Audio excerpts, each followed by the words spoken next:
Hello, welcome. It's episode 91 of On the Time Lash, coming to you in your ears, and if you should so choose, in your eyes on our YouTube channel. And if you're with us on the YouTube channel, boy, oh boy, Mark Donaldson, what a view you have of that guy. Hello, Mark. Are you my mummy? Hello, Ben. Hello, faithful viewer and listener. I just thought I was going to do like a whole elaborate story about how it's a terrible accident, but I just thought it'd be funny to start the podcast done up like a mummy, because we are doing Mummy on the Orient Express in our new Who watch through, and we're pairing that up with Pyramids of Mars. I'm not going to do the whole podcast like this, so I'm going to actually, first of all, before I do, yes, we're also going to be joined by an eminent Egyptologist, a podcaster, a filmmaker, and a regular recurring guest on the show. So, ladies and gentlemen, please welcome Richie Morgan. Here he is. Hello. It's Richie. Hey. Hello, Richie. That's great. Absolutely no warning. Just straight in there. Now that Richie's here, I mean, he saw all this pre-record. I'm going to just, but I'm going to take this off very carefully, because as obviously the current situation has taught us, toilet rolls are a very valuable commodity and should not be wasted. Although, wow. There we go. Oh, hello. It would be effective, like face covering for when you go out shopping. Yeah, that's true. There's something strange about starting the podcast with you taking off your cosplay and then putting it aside because you'll need to wipe your arse with it later. Ben, I've got more than however much meters this is, not mine. Hello, it's me. Oh my God. God. Quite red face now, more so than usual. Still looking good though, mate. Still looking good. Yeah, thank you. How are you, Richie? It's been a while. I'm glad actually that you and Ben have put aside your differences so that you can be on the podcast together yeah. After the last time you were here. Yeah, after you've made a couple of points on that podcast that I was missing for, which I've referenced a couple of times. What points? So for people who don't know, there was when was it? Maybe 6-7 months ago. There was an episode I couldn't do. A lifetime ago. Richie stood in, and you made a good point about how there are some Doctor Who stories that have an immortality, not because they're any good, but because there's a great picture that is taken, a very iconic picture that is taken. Which somehow seals it in the kind of the fan imagination. Oh right, okay. I do not remember that at all. That sounds like a really good point. Yeah, I could see you. I could see you on the camera, and you looked at me like I was talking Serbo-Croat. That's. Oh, that's good. That's good. I think it was a lot of tenants that night. There was. But anyway, Richie, welcome to On the Time Lash. Thanks so much for having me. It's nice to be here, especially just talking to other human beings. It's good. Unusual. How is lockdown treating you? How is it going? All right. Mostly, it's been working my way through the Blu-rays and the features and all that sort of stuff. It's been good. Although, because I live with another person who's also here all the time, I've gotten to the point where I have to quickly mute the theme tune every time it comes on, because I know she's in another room going, again? Is he watching Doctor Who again? But it's good. It's not good. It's terrible, but I've been quite lucky considering what other people's situation has been. My situation has mostly just been bored and eating too much. Yeah. And going a bit stir crazy, but that's fine. But then I can do things like this. The cool thing about doing podcasts and Zoom is you realize that you could probably just podcast without leaving your house. Yeah, it's like all the companies have been like, everyone's been like, why can't I just do my job at home? Yeah, there's a whole world of internet celebrity, and we don't have to go outside for it. It just kind of makes Instagram redundant. All those influencers outside, you needn't have bothered. You could just do it all. Just do it on your house. Well, thank you for joining us. This is our Mummy Mayhem. What did you say at the start of this, Mark? Mummy Madness? I think I said it's mummies. Okay, well, So yours was better. Mummy madness. Mummy madness, mummy mayhem. That's what we're doing. Egyptological excitement. Yeah, we had moons because they both had stories, and now these stories both have mummies. There's really no intellectual rigor applied to making a connection with these stories recently. I mean, 91 episodes of On the Time Lash in, I think, it's just like, fucking, they've both got mummies in it, mate. Let's crack on. We've got to cover the whole thing eventually. I was thinking today, like, what episode number is this? 91. This is number 91. I mean, you must have started hitting trouble by now, surely? Trouble, as I mean, in terms of like when you get to an episode, interpersonal trouble. No, just trying to find a classic story that you haven't done. The Caretaker was pretty hard. Oh yeah, that was a hard one to find a classic story for. But in the end, you nailed it, buddy. Mark, man, you nailed it. We did all right. How have you been? How have you in your week in Doctor Who, guys? How have you? I'm all right. I bought Doctor Who magazine for the second time in a row, which is I'm not done in quite a while. It's good this month. There's an interesting interview with Vinny Patel, Joy Wilkinson, and Pete McTighe, who are like three of the kind of main writers on the new series. And there's some. Actually, I'll pull out some quotes that I thought were interesting in terms of like what the vision for Series 11 was, and what we end up getting in Series 12. And I think I'd mentioned it maybe in our sort of Series 12 look back that it felt like they'd lost confidence in what they were doing. They were just like, fuck it, let's just focus on the Doctor. This is so. Just before you do that, this is what this looks like. Is our equivalent of kind of at midnight on the BBC News channel, they sit around and talk about the headlines from the papers. Yeah, this is our version, which is just sitting reading Doctor Who magazine. I'm into it, to be honest. So Joy Wilkinson says, the other thing was that we had to write the essence of the show on a post-it. And we all put variations on a brilliant guy in a blue box, travels through space and time with his companions. And Chris turned it around and said it started with the companions and was all about their adventures with the Doctor. Well, it was. It was. There was another interesting thing as well. I can't remember. There was an amazing tweet from the beginning when Series 12 started, and it was somebody said Series 11 we're doing no classic monsters, and it's like beginning of Series 12 we're bringing back the matter compression. More base Doctors. It's not so much a quote, but they kind of talk about the writing room process a bit, which is something that I remember kind of being mentioned. Yeah. When they were kind of talking about how they were sort of going into production, and then never talked about it. Like you don't get, like in the old days, like Russell T Davies and the kind of earlier, I feel like it kind of became less and less of a thing. Although we're talking about Jamie Matheson, and I feel like they talked about it a lot with him, but just that kind of writing process for an episode. And I don't feel there's been a lot of focus on that. Read into that what you will, with the past two series. So yeah, but they had like a writer's room, and basically Chris Chibnall invited those three and I think a couple of other people to basically just sit in a room and like come up with ideas for Doctor Who stories.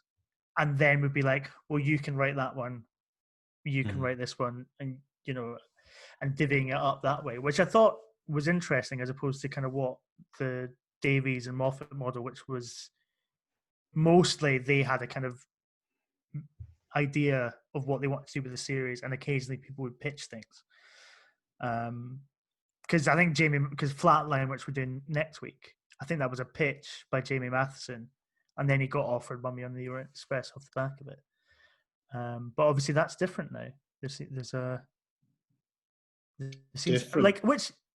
Well, yeah, and I don't know. I feel like a writer's room idea. Wouldn't it be great to be in a Doctor Who writer's room where you come up with like all sorts of like mad stories that you could do in Doctor Who, and the result isn't quite as exciting as that idea, which is a bit of a shame. But anyway. Well, upbeat kickoff right there. Upbeat start. We're going to talk about some, I think, two hands down pretty classic Doctor Who stories. Well, yeah. So I am. two bellers. we usually go into each story and what we have to drink. I'm just going to get mine out of the way right now. Okay. Okay. I like last week, I'm still trying to lose some weight. Lockdown looks like it's coming to Well, an end. we're on camera now. We're on camera now. So Sure. got to... Well, we've got to look our best. I'm moisturized Yeah. before, so you can kind of see a kind of sheen to the old I skin. know, I there. should have shaved. But I'm trying to lose weight. I want to get out of lockdown, not looking like the incredible raging pizza machine. I didn't have time to think of what that superhero might be. So I'm just opting for a gin and slimline tonic, but I don't know if you can see the glass. Oh, that's nice. Put it in Nice. a fancy glass. It's like kind of- this is very classic Doctor Who right here. I've put it in a fancy glass, and it's kind of got like it's not crystal Kai, it's just like an IKEA thing, but it's got a kind of crystal visage to it. Why is that? Because it's crystal clear that these two stories are classics. So that's why. Well, lay bird. On that subject, I also have a crystal glass of whiskey. As I've been drinking whiskey all through the past however many episodes, because I too am trying to lose a bit of weight. But actually, I didn't think that pun. I literally just went, oh, at one point the guard pours himself a glass of whiskey, and it's in a lovely crystal glass. So I wish I'd thought that as I was rifling through my cupboard an hour ago. Like, what? So I ran up to Sainsbury's, and I got this Inveramond Ossian, but I thought, like, out the corner of my eye, it looked like a siren. Nice. So, yeah, that's lockdown Britain. It really, really reduces the selection time at the off license. So yeah, but I was quite proud of my one this time. It's almost there. Well, should we just do it? Should we get into it? Let's do it. Some stats? Okay, Mummy on the Orient Express was written by Jamie Matheson and it was directed by Paul Wilmshurst. Second in a row for him, he directed Kill the Moon. It was broadcast on Saturday, the 11th of October, 2014 at 8:35 p.m., which was the latest that a first-run Doctor Who has ever gone out on TV. It was watched on the night by 5.08 million, and that rose to consolidated 7.11 million. And we don't usually do it, but I thought I would include it here, that the AI for this was 85, which was the highest so far of Series 8. So there you are. Those are the stats. But now it's time for... Dexy's Where Did It Come game! All right. Hooray! And we've got an extra player as well. Now, Dexy's Where Did It Come game has changed slightly, Ben.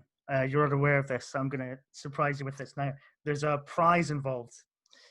Okay. So basically, from now, starting now, you and I are in fierce competition against each other with a prize on the line. I don't know what the prize is, but Derek has promised me that it's a belter, and it usually is when he promises such a thing. So basically, the scoring system, I'll get the scoring system out first of all. So Derek says, okay, here's the exciting news. Dexy's Where Did It Come game is now a competition in that there's a fantastic star prize for the winner. It will be like a chubbier version of Ant versus Dec, the cheeky bastard. Cheeky bastard. There's something of the Gus with Derek There's a bit, yeah. in this episode. You get 1 point if you're closest to the answer, but a whopping 5 points if you get it bang on. All right. So, with that in mind, Mummy on the Orient Express, Ben, where do you think it comes in the dynamic rankings poll out of 289? Right. I think it's between 20 and 30. I'm going to say 26. 26. I was thinking it's probably not top 20. I'm going to go 32. Yeah. And Richie, do you want to throw your hat into the 200 and what? 89? Wow. I'm going to go a wee bit. I'm going to go up a wee bit and say 85. 85. All right. Okay. Well, I'm going to open the golden envelope, which for Richie is not in this yet. It's just a text message I've received. All right. Okay. All right, Ant and Dec. So for a point, Mummy comes in at a very respectable number 32. I swear I did not read that message before. Unbelievable. Amazing. I swear. You get it dead on when suddenly there's 5 points available and it's a competition. And you could have just said competition, but you put the words fierce competition in there like you were going to... Right. I want to prove to you... Okay. Well, I mean, I want to prove to you that I didn't... So between Tomb of the Cybermen at 31 and Turn Left at 33... So if one of you wants to send me a text message, I'll show you the alert that comes up on my phone. And actually, even if that basically there's no way I would, I didn't read it. Okay. In advance. Trust me, Ben. 91 episodes. You're an then, honourable. You know 15 what? years of friendship. I mean, I know you're a good man, Mark, and maybe just as a mark of respect to the fact that we have a guest, maybe you want to donate your points to Richie and then bring us back on a level playing field, and then we'll restart this competition next episode. Don't pull me into this. What I'll do... He's also not saying no. He's not. What I'll do, if I get Pyramids of Mars correct, all right, because obviously I don't know the answer to that. But the thing is, though, I mean, I've got this one, but I could have the first 5 decades poll like secreted in one of these shelves, you know. I mean, I wasn't going to bring it up, but now you raised that point. I'm intrigued. I want to. But we can see the shelves. I don't know what's happening down there. If I get Pyramids of Mars right, fine, okay. If I get it wrong, or if I just get it wrong, okay, I will dock myself 4 points, and I'll just take the 1 point. All right. Okay, this is interesting. Yeah. Let's give us something to play for. Okay, I feel like what we've done, because we usually get on tremendously, and then Richie's here, and we're like 2 divorced parents fighting for my affections. For the affections of our son who's swinging a pint of lager. So, well, let's have some listener correspondence. Yes, let's do that. Paul McAvoy on Facebook says, we made it. Mummy on the Orient Express finally lives up to the promise of this season, earning its darker tone and later time slot. Beautifully shot and excellently performed, with a literal ticking clock aspect that brings the tension in real time. Peter Capaldi gives the performance of the series as the Doctor here, and I'm never sure you'll ever buy the concept more. Even Jenna Coleman manages to pull some heartstrings from her cold, dead hands. I'm never sure that I'll really understand the implications of its ending, but the journey definitely beats out the destination. It does make you wonder what Amy and Rory actually ended up doing after the Doctor BuzzFeed clickbaited them away with this story. The prick.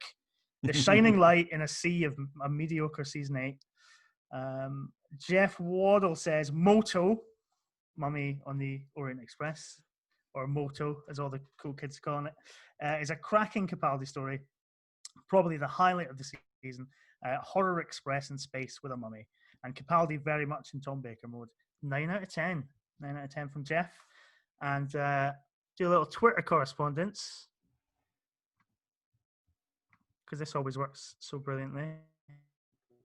Oh, you're bringing it up? Mummy's a real step forward for Series 8. It's an original idea, a great script from Jamie Matheson, looks great, and the regulars and the rest of the cast are on top form. PC, I presume Peter Capaldi rather than political correctness, seems genuinely at ease in the role at last, and it promises much for the rest of the season. And who else have we got? Spooky Sween. Mummy on the Orient Express is one of my favourite Capaldi episodes. They actually managed to make a mummy an interesting monster. The vibe is melancholic enough to add to the characters and plot, but doesn't overstay its welcome, keeping the whole story perfectly bittersweet. Dylan Reese from Doctor Who Too Hot for TV, which is a Doctor Who podcast I would heartily recommend if you want to sort of delve into the wilderness years of the 1990s. Mummy and the Orient Express is an absolute belt of a story. By the time this arrived in the season, I was ready for some good old-fashioned Doctor Who, and this truly felt like it. Scary, funny, and well-plotted. And your friend Alec, my friend Alec, Abdi's friend Alec. Says, Mummy turns a brilliantly ludicrous premise into a story with genuine tension and very human moments of how we face inevitable death. A good, strong supporting cast in Perkins, Captain Quell, Moorhouse, and even Gus the robot. Plus, there's a character named Stumpy. It's always a good sign. And finally, some more praise for Frank Skinner. Cameron Phillips says, Orient is really good, stylish caper with a fun guest appearance from Frank Skinner. And Grant Perkins, the comic book artist friend of mine, and the guy that put me in Doctor Who Adventures, which so I'm eternally grateful for that. Mummy of the Orient Express was awesome based on no other reason than it had a bloke called Perkins in it. It's fair enough. You know, we all have our biases. But yeah, I think universally loved there. Sure is. So, and when we're talking about universally loved, we should say that the people who listen, the people who contribute are universally loved. And especially, I feel that listening to a lot of podcasts, I feel like this is going into the bit where they advertise, I don't know, stamps or something like that. But what I want... Mattresses. Yeah. But what I want is for this to be genuinely helpful. This is the point where just saying thank you to everybody who's donated to us on Buy Me a Coffee. Much appreciated. Incredible. And did I see some new names that we've not, like our friend Alec? Is he new? I think he's maybe corresponded before, but not regularly. I think, when it says, because I noticed there's a lot of kind of correspondence for this one. I had to actually little trade secret. I had to actually take some out. Normally I kind of just, there's 3 or 4 and we just put it all in. Yeah. It was quite a few this time. I was like, oh, okay. They're saying similar things. They've not been on before. Let's stuff Yeah. like that. Oh, I didn't know that you gave it a little editorial policy, because last episode, our Kill the Moon and Moonbase, we had a comment that you missed out, and I wasn't sure. I didn't bring it up. Our friend maybe Gordon, I literally missed it. No. So our friend Gordon Rutter on Facebook, his Yes. one-line assessment of, because everyone contributes with such beautiful prose and opinions. And Gordon just said something like "Kill the Moon, shite, Moonbase, great." That was it. It didn't make it into the show. I'm not sure why, but I didn't know there was an editorial policy that Mark was employing behind it. So. I'm a big Moto fan, definitely. I was it seemed everybody seems to be saying there that that this is the point where they feel like they started to become comfortable, but it comes after the Caretaker, doesn't it? I'm a big fan of the Caretaker. Oh, you should have come on the episode, because Brendan and I were like, that's fine. It's all right. I mean, it's. But yeah, no, I guess it's. I guess it's that everyone's saying the same thing. Like, it does have a very Doctor Who type kind of feel, and I guess when you've got a new Doctor and it's a new, it's all new again and different. It's a sort of a nice little reassuring moment halfway through the season where it's like we're still the same. We're doing the same thing. It's and it's great.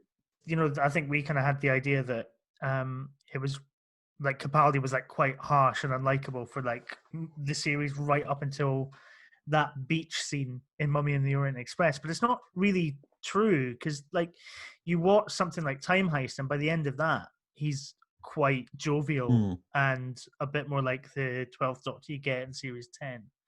It's feeling a bit like that thing as well that happens it's happened a handful of times when you get a regeneration where it's like, is the Doctor dark now?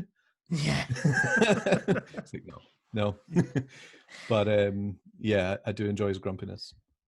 Yeah, and that's it. I think they've spent. I think we've also talked about the idea that they kind of made such an effort to be like, yes, it's a new, darker Doctor. He's an older Doctor. It's not your boyfriend. It's not your teenage sister's Doctor Who. This is but they're trying a bit too hard, and you kind of just want them to just get on with it and just tell some Doctor Who stories. And yeah, this, I think, is the perfect kind of amalgamation of all of that to make it a really rewarding watch. Mm-hmm. I just wish that the whole Kill the Moon nonsense didn't have to happen prior to it, but yeah. Well, I mean, when you were Sorry, Ben. I was just going to say we were talking earlier about making the link between this one and Pyramids of Mars, but there's more of a link than just the mummies, which I guess we can talk about later. But that exact same thing comes up again, and it's just reinforcing the fact that the Doctor's meant to be an alien. Ooh, and tease us! Tease us for the further chat. What are you referring? I think I know what you mean. I think I know what you're talking about. It definitely comes because we can talk about it now. Let's lure in the fickle podcast audience. Well, because I can't remember. I see I'm rubbish with character names, but when your man's brother Marcus becomes, the servant of Sutek, Lawrence, and his brother gets upset, and the Doctor's just saying to him, "Your brother's a walking cadaver now," and he's getting really upset, and Sarah Jane's like, "He's dead," or that's when he gets killed, and she can't understand why he's so harsh about it. But then it all comes back later that he's like, he's looking at the bigger picture, but also that he's an alien.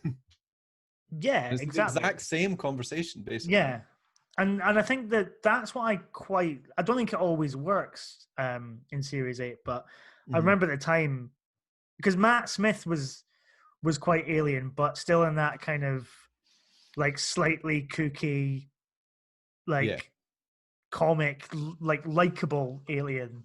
Whereas Capaldi's like definitely that kind of pragmatic.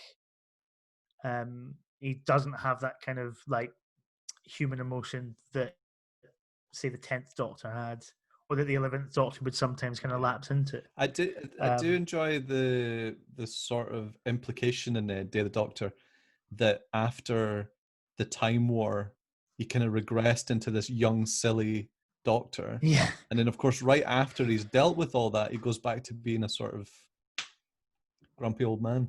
Yeah. Yeah. But it might not be the reason.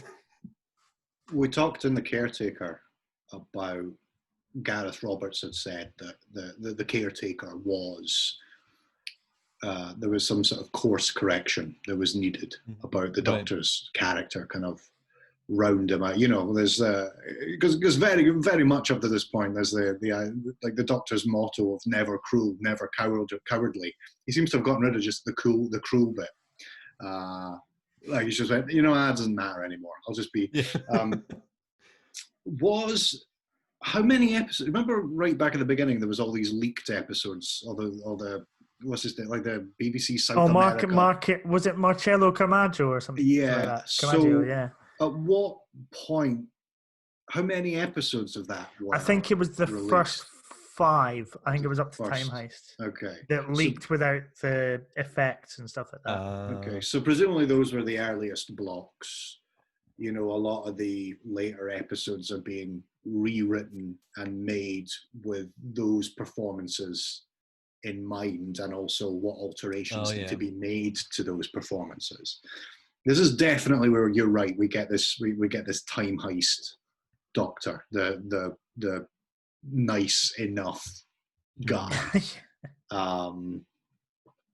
And do I have a point? I don't know if I've got a point. I think I want to understand why we like this. Now, outside of the great, because it looks great. Like it looks a million. Like that's the thing about kind of period stuff, is that like you could make it look so sumptuous, but what is it we actually like about this, the character of the Doctor? What is it? He's not arguing. I think what can we identify in this that we like him better? I mean, I always feel like one of the reasons we love the Doctor is because we just love watch someone being really good at doing things, or someone who's just really clever, and all that sort of stuff comes back to him operating on a level that nobody else has caught up with yet. And then when you get the reveal at the end of it, you're like, oh, that's good. Yeah. And I think also, like, there's that one of my favorite scenes in it isn't really anything to do with the mummy or the kind of monster plot. It's Clara trying to sort of like have this conversation with him, but he just wants to be the Doctor and like reel off all this information about planets and all that kind of thing, because he's uncomfortable with human emotion, but I think also because he just doesn't really have any time for it. He just wants to be the Doctor and sort of regale her with all these stories, which is very John Pertwee, you know, that kind of name dropping, that kind of, you know, that storytelling element that kind of comes with his character. I really enjoy that man's a liar moment. Yeah. Because I always do love that aspect of the Doctor, that it's like most of the stuff he's saying is probably made up. It's just, it sort of adds to this element of his character that he's just such a showman and he's just such a poser. So Well, he just reels off he was stuff all the time. obviously not bothering his arse that day, because I think the lie that he just told was that he'd been to a planet that was all shrubs. Wow. The imagination is not working overtime that day. Really. I was going to say, the first thing that actually, I hadn't thought about it until I watched it today, but the first thing that it reminded me of was Voyage of the Damned. And just that moment of like, you know, oh, we're on a train. It's a little period piece. No, we're in space. Yeah. Yeah. But also I kind of love that, like, there's just that sense of just like, oh, fuck it, it's a train in space. And it literally is a train in space. Yeah. And we'll have a line about how it's on tracks or something, but it's just a space train. Yeah.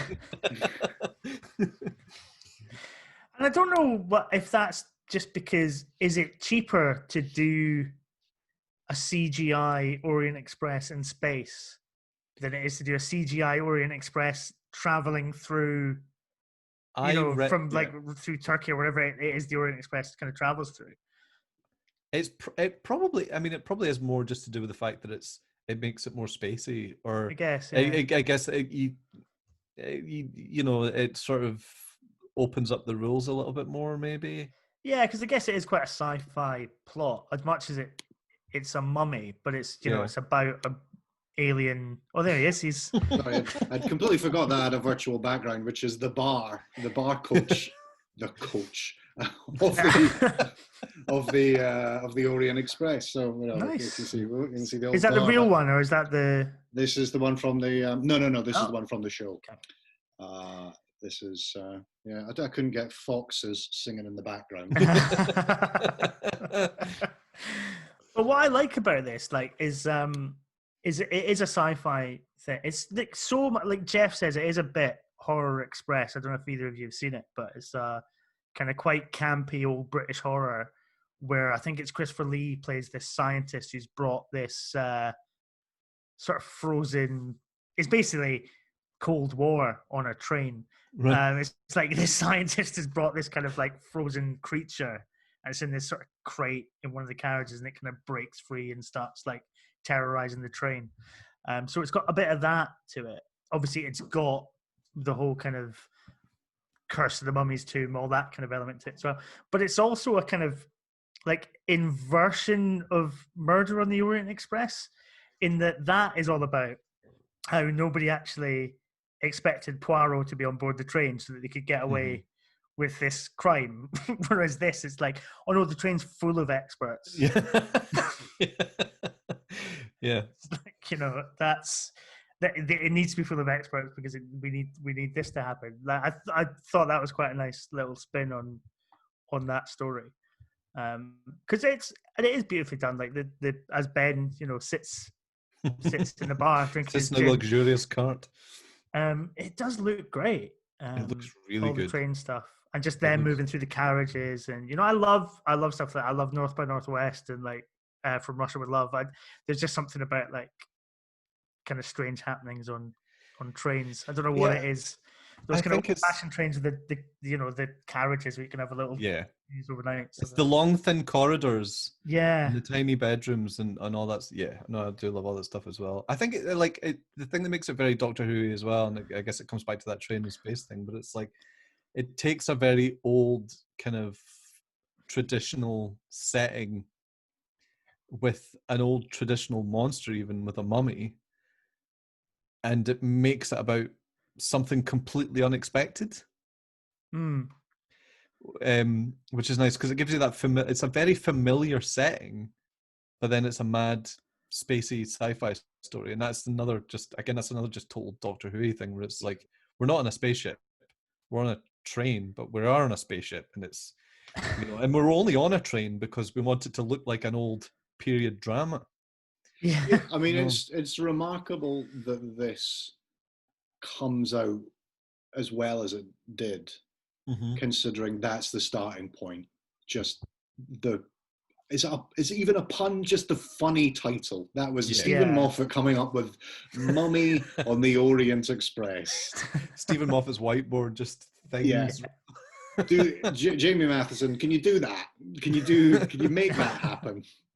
That is the ultimate kind of story that if this was awful, if this had been like the worst, you would point at Stephen Moffat and you'd go, all right, you're just wielding power like a dictator now. You're out, you're gone. This is the end. This is where Doctor Who died. It's just, like you could almost see like John Nathan Turner would have done something like this, and it would have, because as a result he could get to spend some time on the Orient Express. That is absolutely what John Nathan Turner would do. Him and Gary Downey would take a little jolly on the Orient Express and take some really bad sort of location recce photos that just unusable.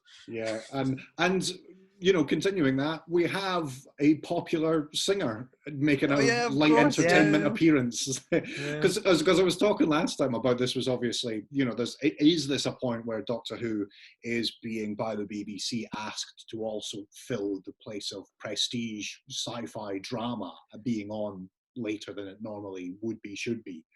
And you've got that continuation that they've got like stunt casting now. They've got, because Fox's, I don't think I've heard anything from her for years. Like, though I have my finger on the pulse of youthful music, but she was big at the time. Like, she was big at the time. This was supposed to be like a big casting thing. Now she's not in it for that long. It's ridiculous. It's not a Kylie Minogue moment, but there's an attempt for this to be bigger than it's supposed to be, I guess. Yeah, well, because I think when it started, and they walk through into the bar and she's singing the Queen song, I was kind of expecting that maybe like she would be singing like other popular pop songs in the style of a kind of 1920s like bar singer, but that doesn't really kind of happen. It's kind of just like a there'll be a producer sitting there going, for every pop song she sings, there's another room of this train. That's true. And I want to know if she was, at the end, was she a hologram or was she one of the biological experts? That's a good point. Who just got up for a bit of karaoke, like this, everyone. She's still in that gold lame dress and puts on an old lab coat, going, right, let's sort this mummy guy out. Or there's the bit where Gus decompresses the kitchen. Oh yeah. Is she next? Like, she's the entertainment. We're gonna do the entertainment area, like just foxes floating by the window. Doctor, you killed foxes. Yeah, and that's the thing. Like, if she is a hologram, is she supposed to be that person? Is she just a singer, or is she supposed to be? I mean, this is getting too deep. This is some Westworld level existentialist sci-fi. This is what we're focusing on, rather than it could have all gone tits up, this whole thing, and we have a classic. No, well, because part of me was a bit like with the kitchen staff. If they're kind of like, if the other passengers were kind of like hard, like holograms or whatever it is, they were like, surely you could just program a bunch of holograms to cook your dinner, without having to hire like proper kitchen staff and then murder them. Anyway, that's hell of a body count in this episode, isn't there? There is, yeah. I mean, I guess I was thinking about it this morning. It's like, it's got to be. I mean, just to tell the story, you just have to kill someone every 5 minutes. But that's the whole thing, isn't it? It's funny. I was thinking today, just watching it. It's quite funny watching Mummy on the Orient Express during the current pandemic. Oh yeah, because basically any trip to the supermarket is like you're in Mummy on the Orient Express. You're kind of going up the aisle, and somebody's ignoring the arrows when they're coming towards you, and the closer they get to you, you're dead. There's no reason with them either. So there's no you got to find the right word, which is 2 meters. Back the fuck off. So yes, I thought that was quite an interesting element It is. to watching it. It Now. works surprisingly well that we do have the Orient Express and we do have a mummy.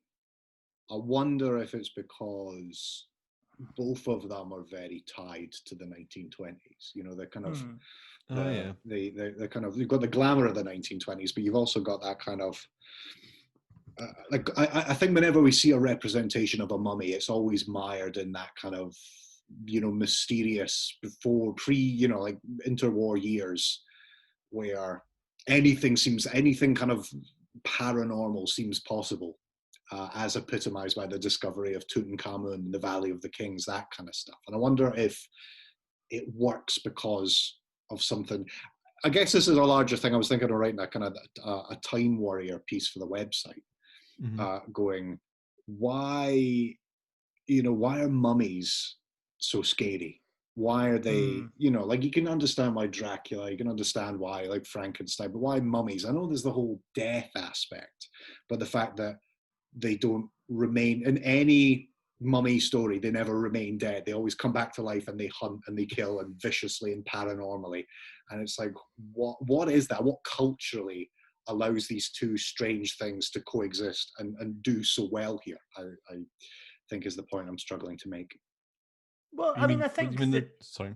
I mean, you are. It's a literal depiction of death and aging and our fear of our own mortality. Certainly in this, you know, it's that kind of creeping, sort of shuffling thing. You know, you've got 66 seconds left, and once it connects with you, that's it. That's, you know, I guess human existence sort of bottled into a minute and 6 seconds. There's also that classic nightmarish thing of it, like it's not even running, it's walking towards you. It's not going to, you're not going to find any way to stop it. It can't be negotiated with. It's like the Terminator. It will not be reasoned with. And, you know, and once it reaches you, you're dead. It's just an old nightmarish kind of thought. Yeah. I think it works. Sorry. No, you. No, I was going to say, I think the combination of the Mummy and the Orient Express settings just evokes a lot of feelings of like, or a lot of memories of just classic kind of horror films and other types of films. It's just a nice combo. Like you said, I mean, they both kind of come from a similar time, so it's just. I think it also, the claustrophobia of it really adds to the kind of atmosphere and the threat of the foretold. Because obviously there is that kind of idea that, you know, whatever direction you turn, it's going to be the other side of you. I can remember, what year did It Follows come out? Was it kind of the same year as this, or was it like the year before or after? Because it's quite similar to. I think it might have been that. I think It Follows might have been 2013. Sure. So it's a similar kind of plot. It's Stephen Moffat was probably watching it. Yeah. Jamie Matheson definitely probably watched it. So it's quite funny to watch sort of Doctor Who kind of crib from horror cinema that close to its inception.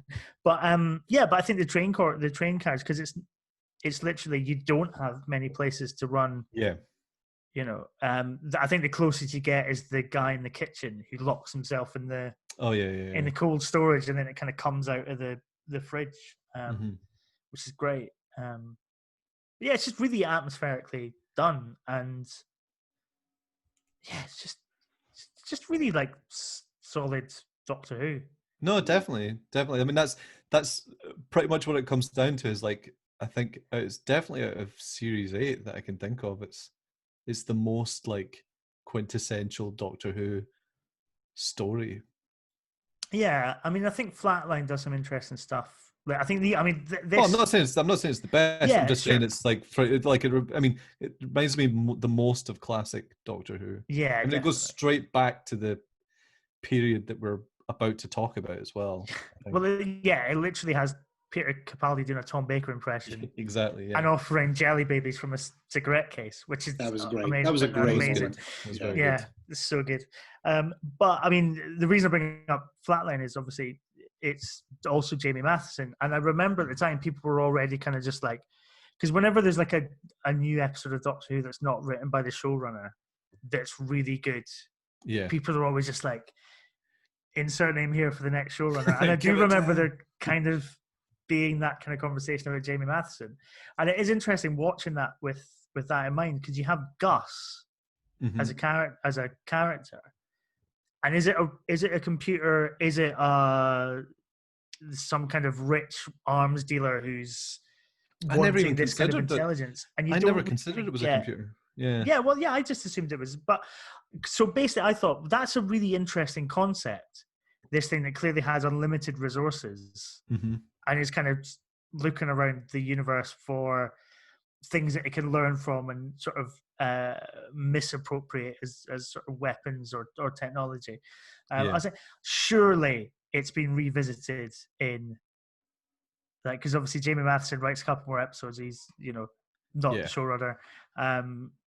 But it felt like much like River Song was in Stephen Moffat, Oh, it felt, yeah, it did have a RTD script. strong vibe of like, he'll be back. This will be back. But there's nothing. Like, I thought, like, the Titan comic series must have brought it back at some point. They did I remember just dipping into it online, because you can, not that I condone such behavior, but you can read comics for free on the internet. And I did sort of just delve into one of the sort of 12th Doctor comics around the end of Capaldi's run. And it was like, it had the Ice Warriors, I think, the Weeping Angels, Mhm. and the Heavenly Host from Voyage of the Damned in the same story. And I said, well, surely they must have like revisited Gus. Nothing. Absolutely nothing. I was going to say, you would think that anyone involved in making any sort of Doctor Who media would jump at the chance of a new a new villain that works quite well. Yeah, and something that's still quite undefined by the end of it. Like, its kind of motivations, but you don't really know anything else about it. Mhm. Like, it does leave the door wide open for all sorts of stories that you could tell. Yeah.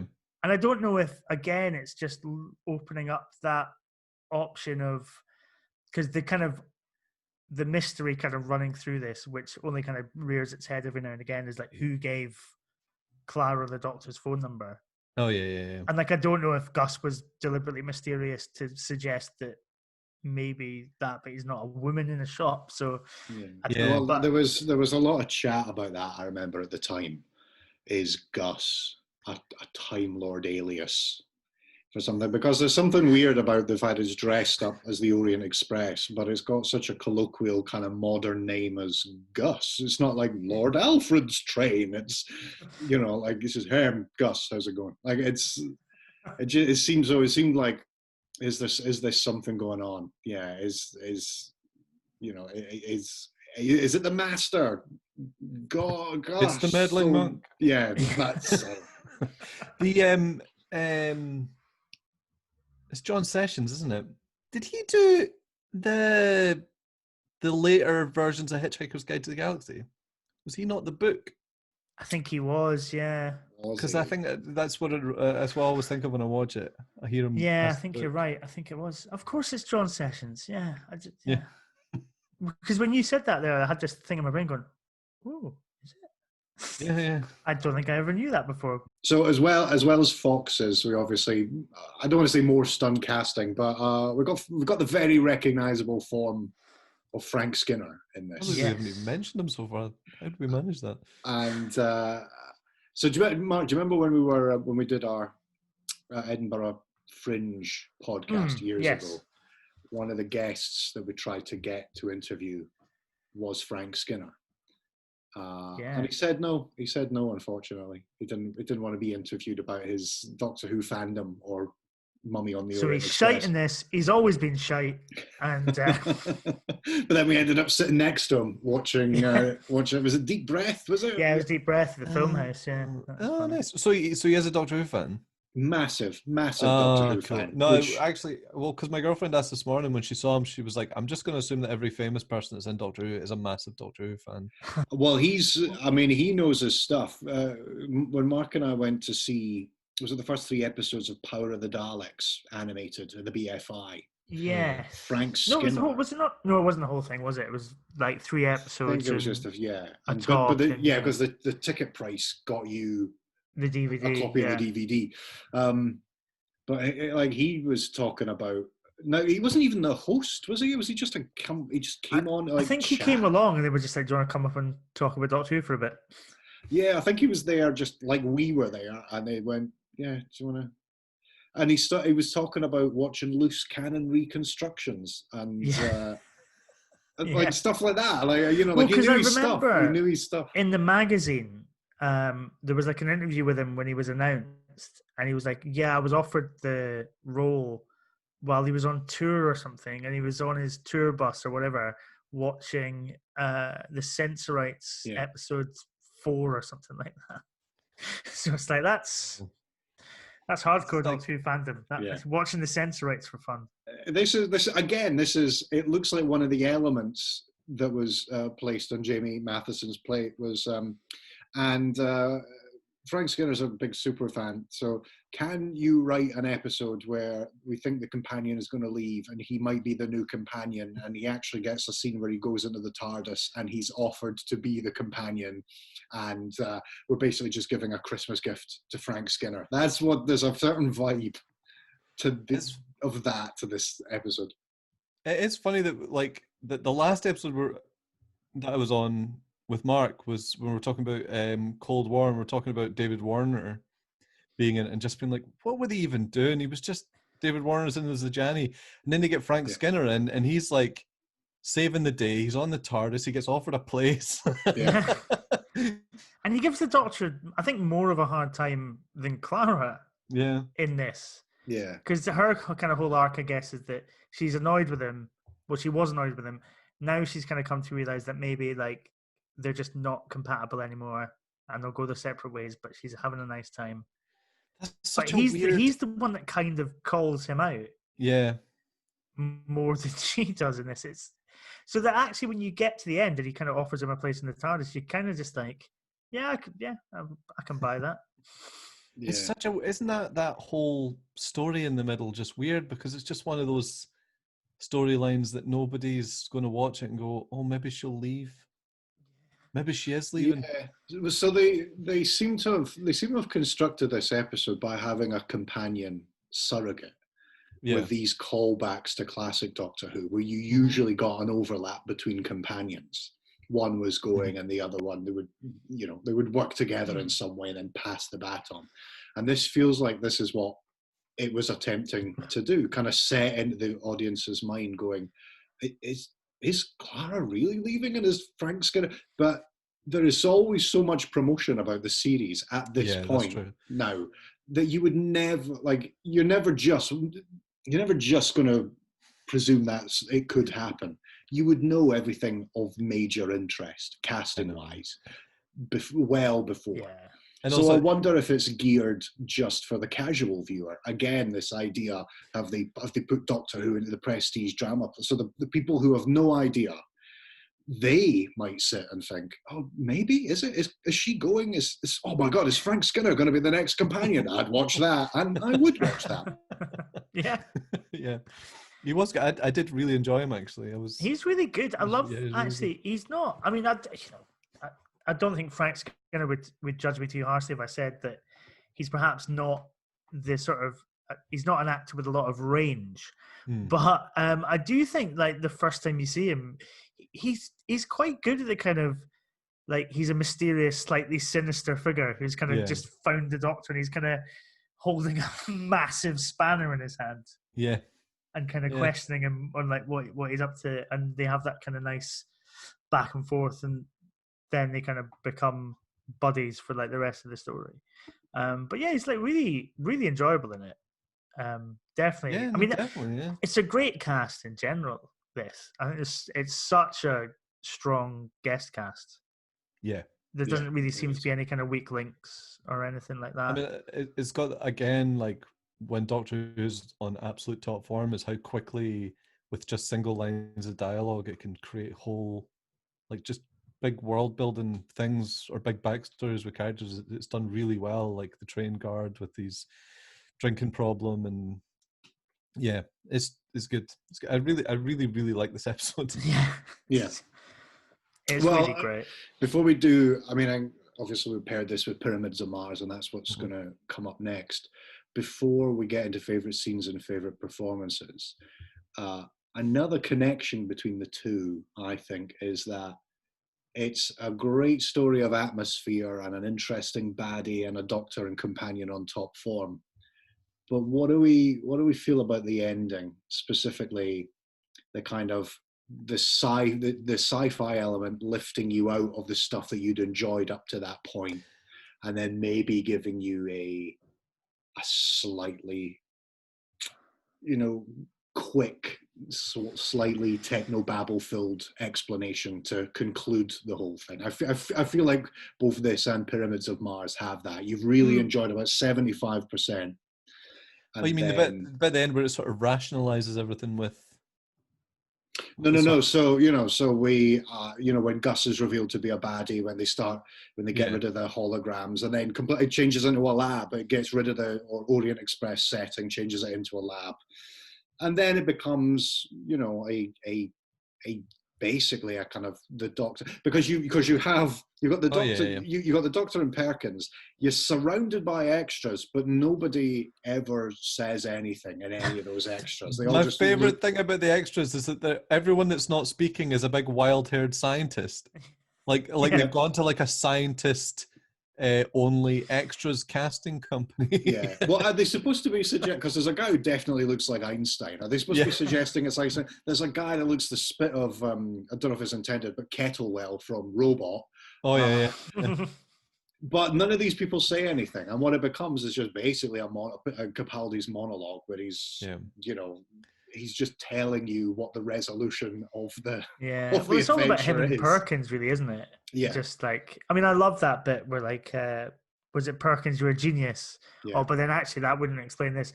Maybe I jumped the gun a little bit on the whole genius thing. Yeah, no, I mean, I like that whole sequence again, but one, because you've got the Doctor being the Doctor, and it's funny, but also it starts building the idea of the Doctor's harshness and his grumpiness and his sort of disconnection from the empathy that he feels for the people dying, and sort of builds it up to a crescendo, basically, and then well, it builds it up to his hero moment, which is that right up until he turns the whatever that Emery transfer thing is on himself. Like, you do kind of think he's just going to sacrifice another person to the foretold until he can, and if he can save her, great, but he's not that worried about it. He's just trying to, it's like you pointed out earlier, Richie, it's that kind of Tom Baker thing of, but one person dies, but I can save like thousands, millions of others or whatever. Also, like that line about you can't grieve with a gun to your head. Yeah. But I was also quite happy with the way that all, like, the explanation for what the mummy is and everything. I quite enjoyed that as an idea, because that's one of the hardest things to pay off at the end of it, really, isn't it? When at the end, when it's like they have to explain what it is. Yeah. I thought they did quite well. Yeah, and it's interesting they don't go for like a Pyramids of Mars sequel or anything like that. It's literally just like, no, he's just a genetically modified soldier that's from this war, and he's just ravaged and covered in bandages and just wants to die. Yeah. Is a really interesting thing.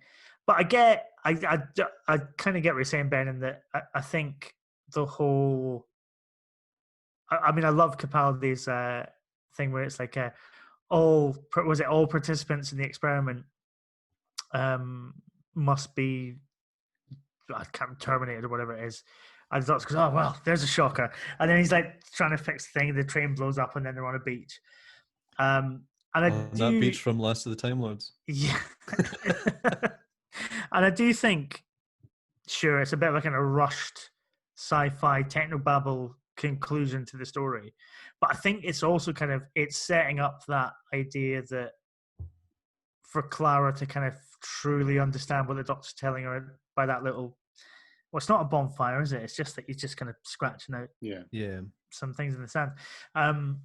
is that I guess you kind of have to have this massive exploding train, and he saved everybody, and he's dropped them off in the nearest spaceport or whatever. I think it has to be kind of that level for her to kind of finally get that he potentially sacrificed that one woman, but saved her life, and thus saved like the whole train.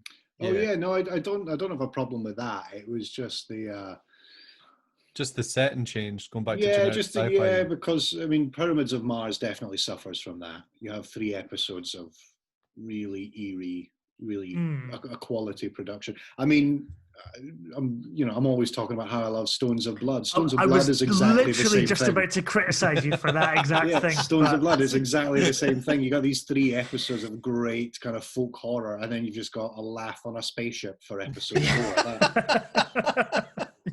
And that's what you get, and but it's one of these. That last 5 minutes would be episode 4, wouldn't they? Christ. Yeah, yeah, it would be. Yeah, and I understand that. You change it up, you change the stakes, and but it just feels like slightly like being taken out of it feels like okay, I guess I have to work out why we're here.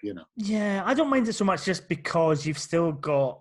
It's not like they get transported into this massive fucking laboratory. It's still very much kind of rooted inside those kind of narrow train cars. Yeah. So I think that still really helps, and you still get that kind of tension when they see the mummy and all that kind of thing. I think the big thing as well is obviously, I mean, it comes down to the characters. Up to that point, you've been with all these great characters, and the slight shift in the scenery, you're already invested in the characters and you're locked in with them. It barely even registers with me. Okay, that's probably what it comes down to. Sure.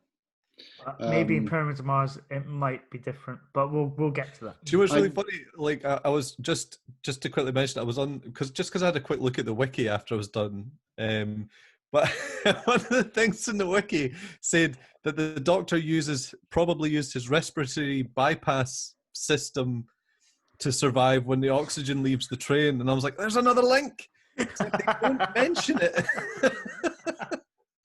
Oh yeah, the Doctor Who wiki, the TARDIS wiki thing is great because it also does it also does a lot of kind of continuity with extended universe stuff. Oh yeah. So it goes, the Doctor meets the train again in the big Finnish box set, Doctor Who and the Vicious Train. It's when you see the word prose, you're like, oh, come on. Yeah, it's the word prose, and it's like, Time Worm Genesis, Cats Crucible, whatever, it's.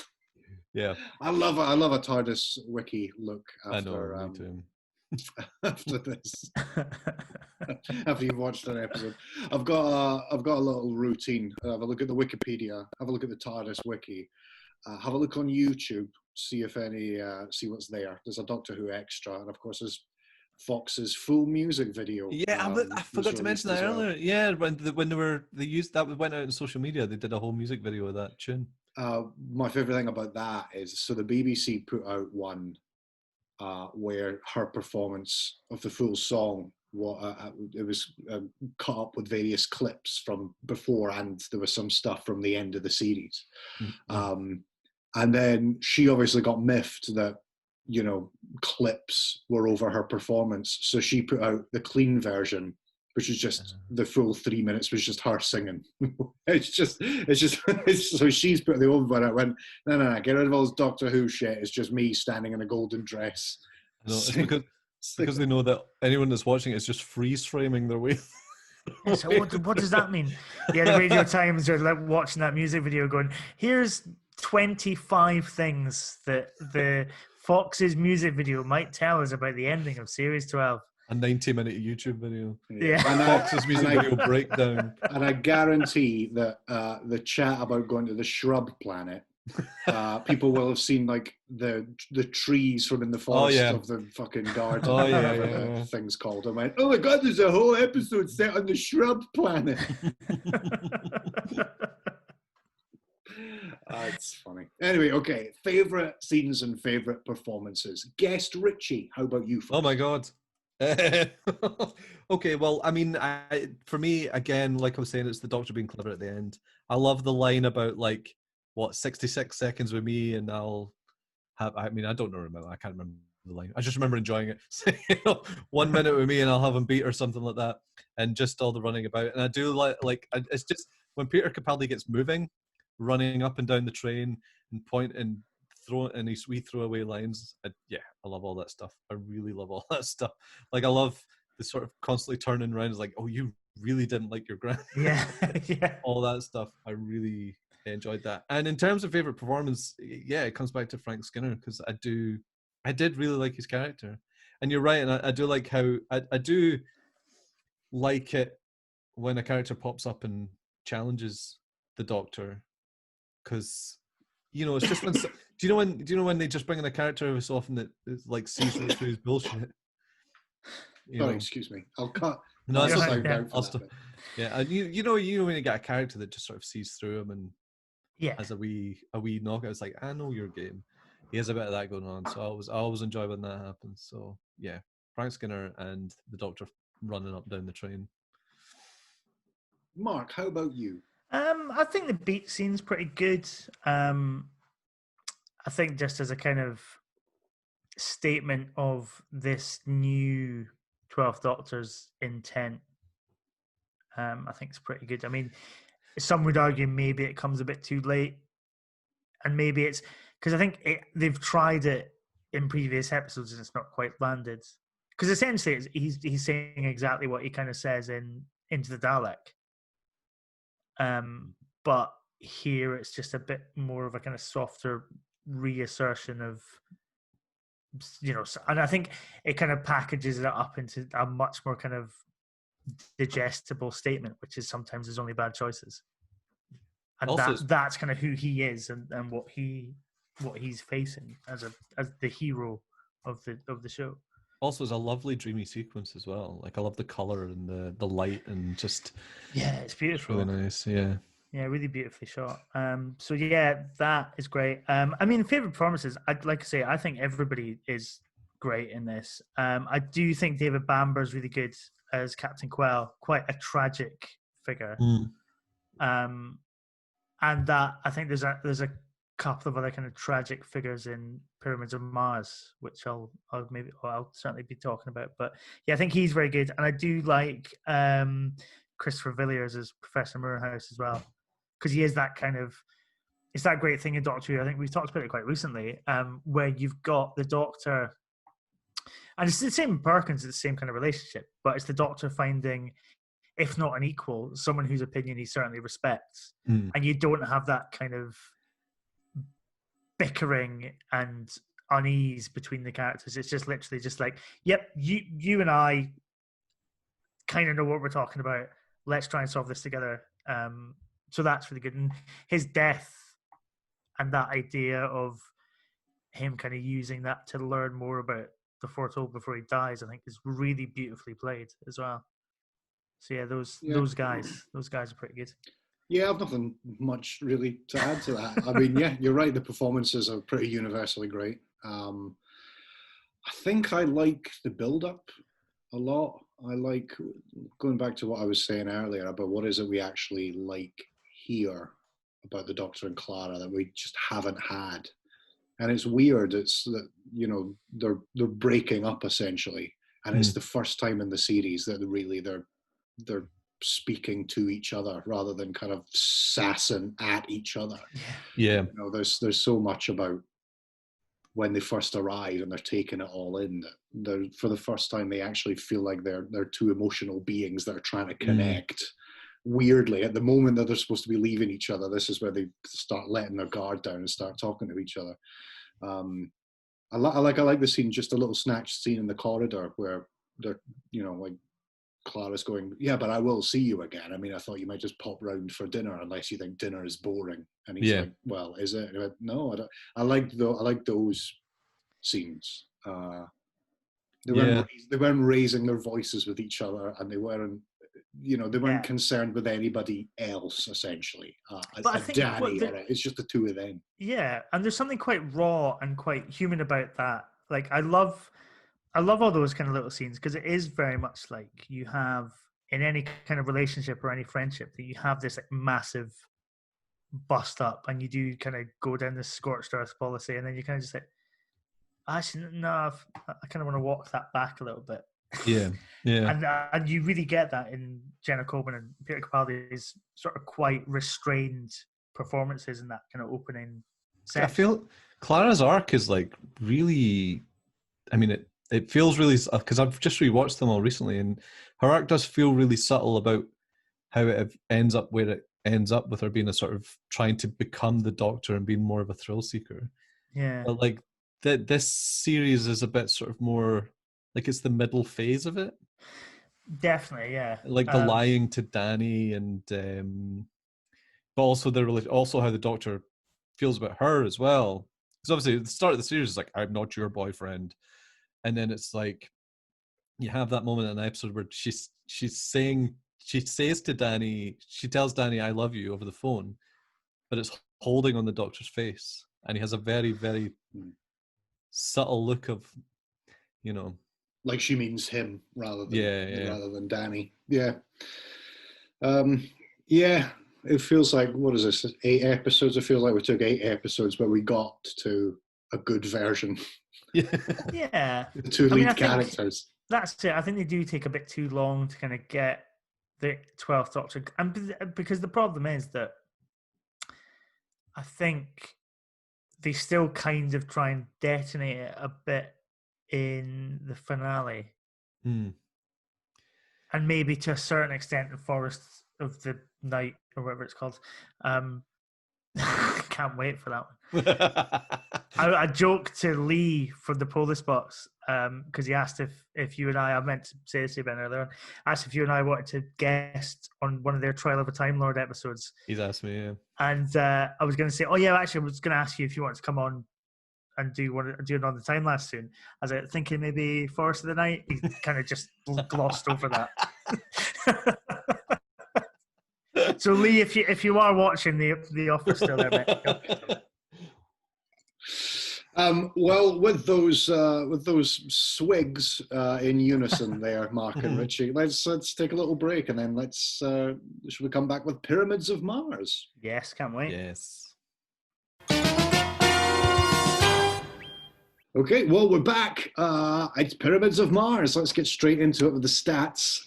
Pyramids of Mars was written by Stephen Harris, which is in fact Robert Holmes rewriting original script by Louis Grafer. It's directed by Paddy Russell, and it was broadcast between Saturday the 25th of October and Saturday the 15th of November 1975, with a pretty respectable about 10.8, 10.9 average, 10.9 million.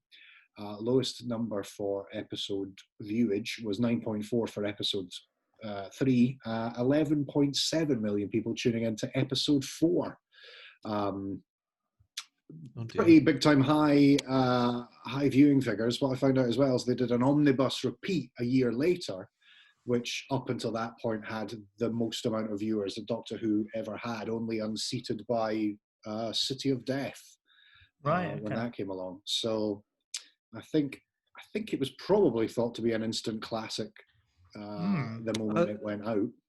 I was reading today that it got chosen a few times to represent Tom Baker in various sort of celebrations of Doctor Who anniversaries. Yeah. Well, because the first time I watched this was on Sunday mornings on BBC Two. Yeah, 1994. Yeah, that was. I remember racing home to watch from like the Greenside car park car boot sale. I remember being dragged around that. I'm like, I want to go home and watch Pyramids of Mars. Come on. Yep.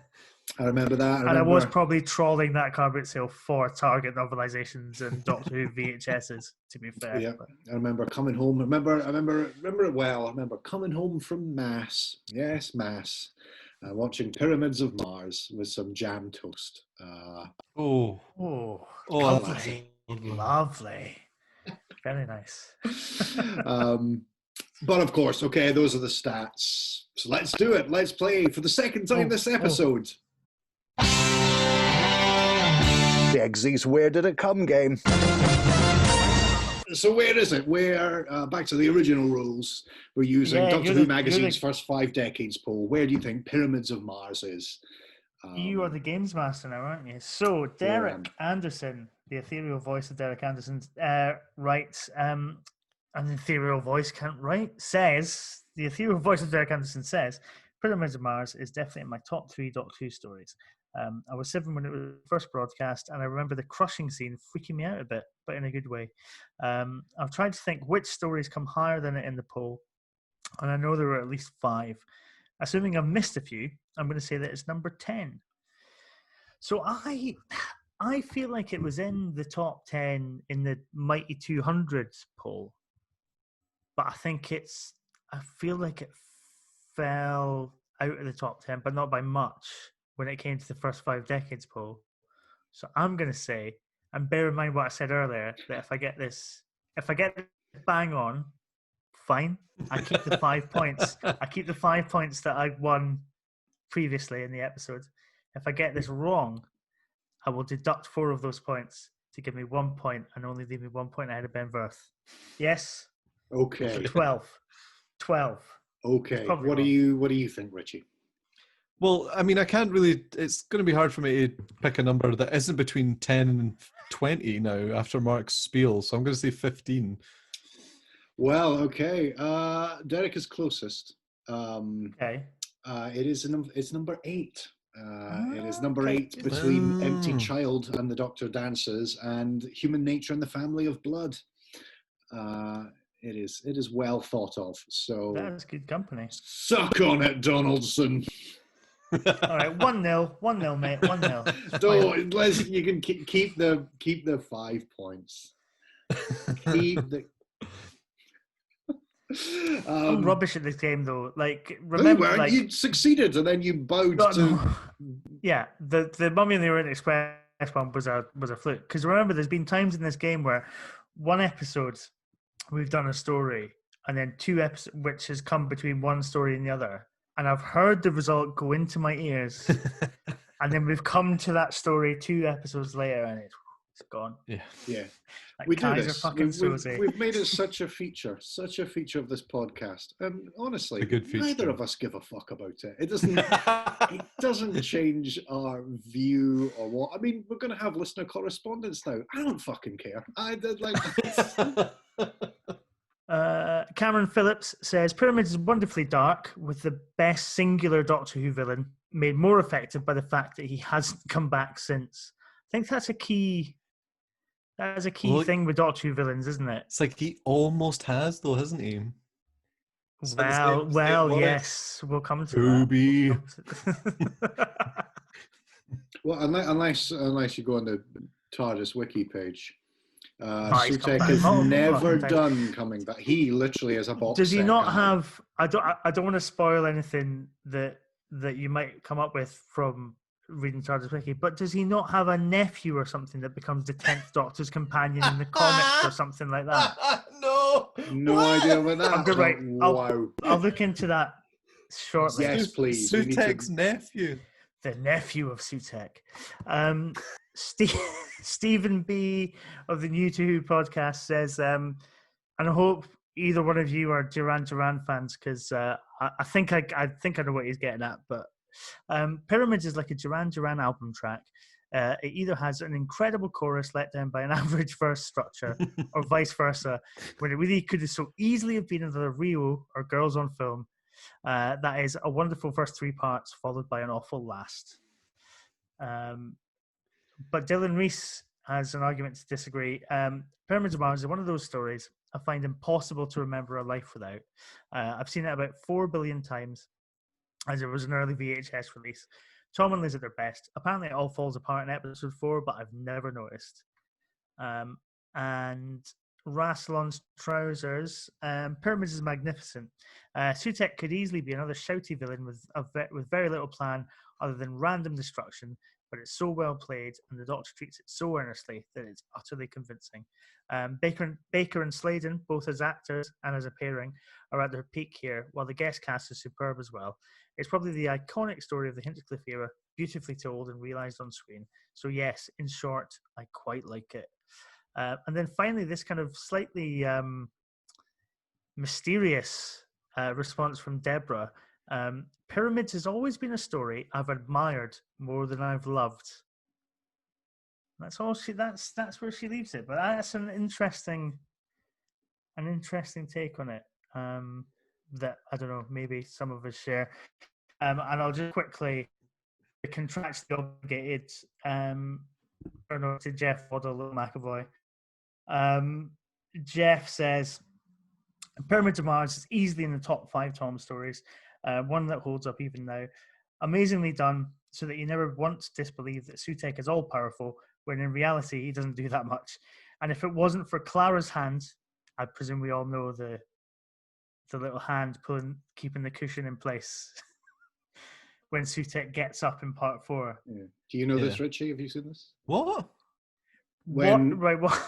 Watch part 4 again. When Sutekh stands up, there's a hand holding the cushion down that just like scuttles away. Oh, right.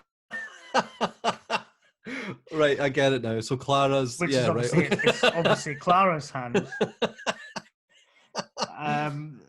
He'd be walking about causing mayhem with a cushion stuck to his bum.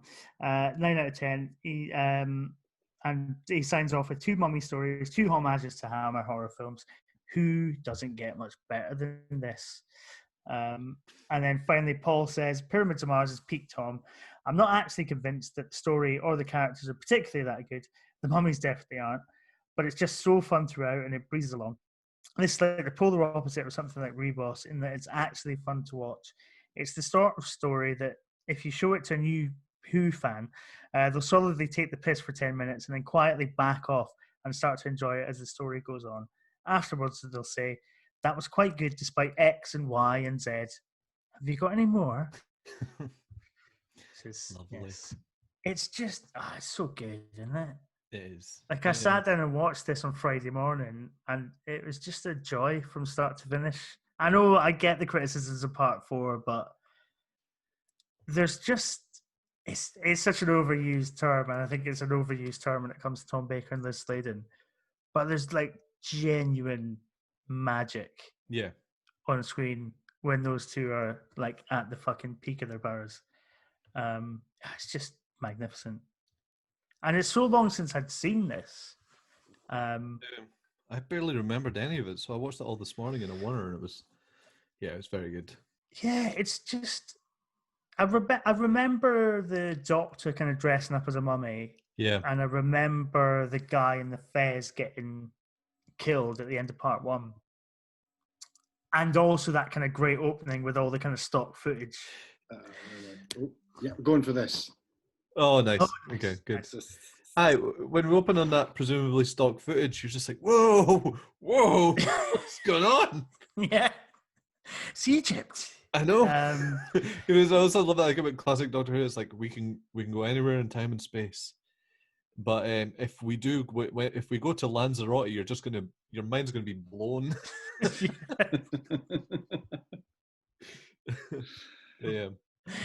Yeah, but so I mean, from the opening, it's just, it's just fun. It feels like that Egypt stuff, because you're right. It's obviously stock footage, but there is a kind of slight frisson of just like, yeah, it's very exciting. That's Egypt, and I can suspend my disbelief long enough to believe that they were actually on location there. Because there is that famous photo of Tom Baker dressed as the Doctor in front of the pyramids from, I think, a couple of years after this. Right. When they did this kind of range of birthday cards. And Tom's just in full costume sitting in front of some pyramids. I'll try and get it before the end of the episode. But so there was a brief moment in my head, was that, did they? No, they didn't. Of course they fucking didn't. I love it. And then it's like, we've got that incredible stock footage, and then it's like straight into the most immaculate tomb you've ever seen. It's like, could we not have at least picked up some dust to throw over a few cobwebs here and there, yeah. It's just like, I'll walk into the cleanest room and then pull back a curtain. Yeah. It is fine. It's Yeah, but that's it. It is fine, and I don't know what it is about that opening sequence that does kind of paper over those cracks. Mhm.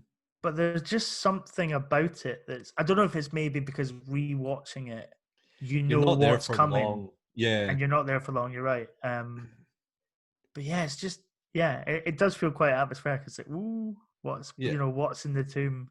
Yeah, I mean, it does the job. It's not as if you're sitting there going, "Where are we? I don't know what's happening." Yeah, You know exactly what's going on. So, but I did find it funny. It's like that's a very tidy tomb.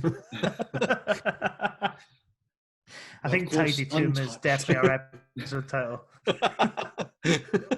Of course, this was supposed to be untouched. It's supposed to be, Tomb Raiders have been Yeah, everywhere true. apart from here, and it's Yeah. preserved.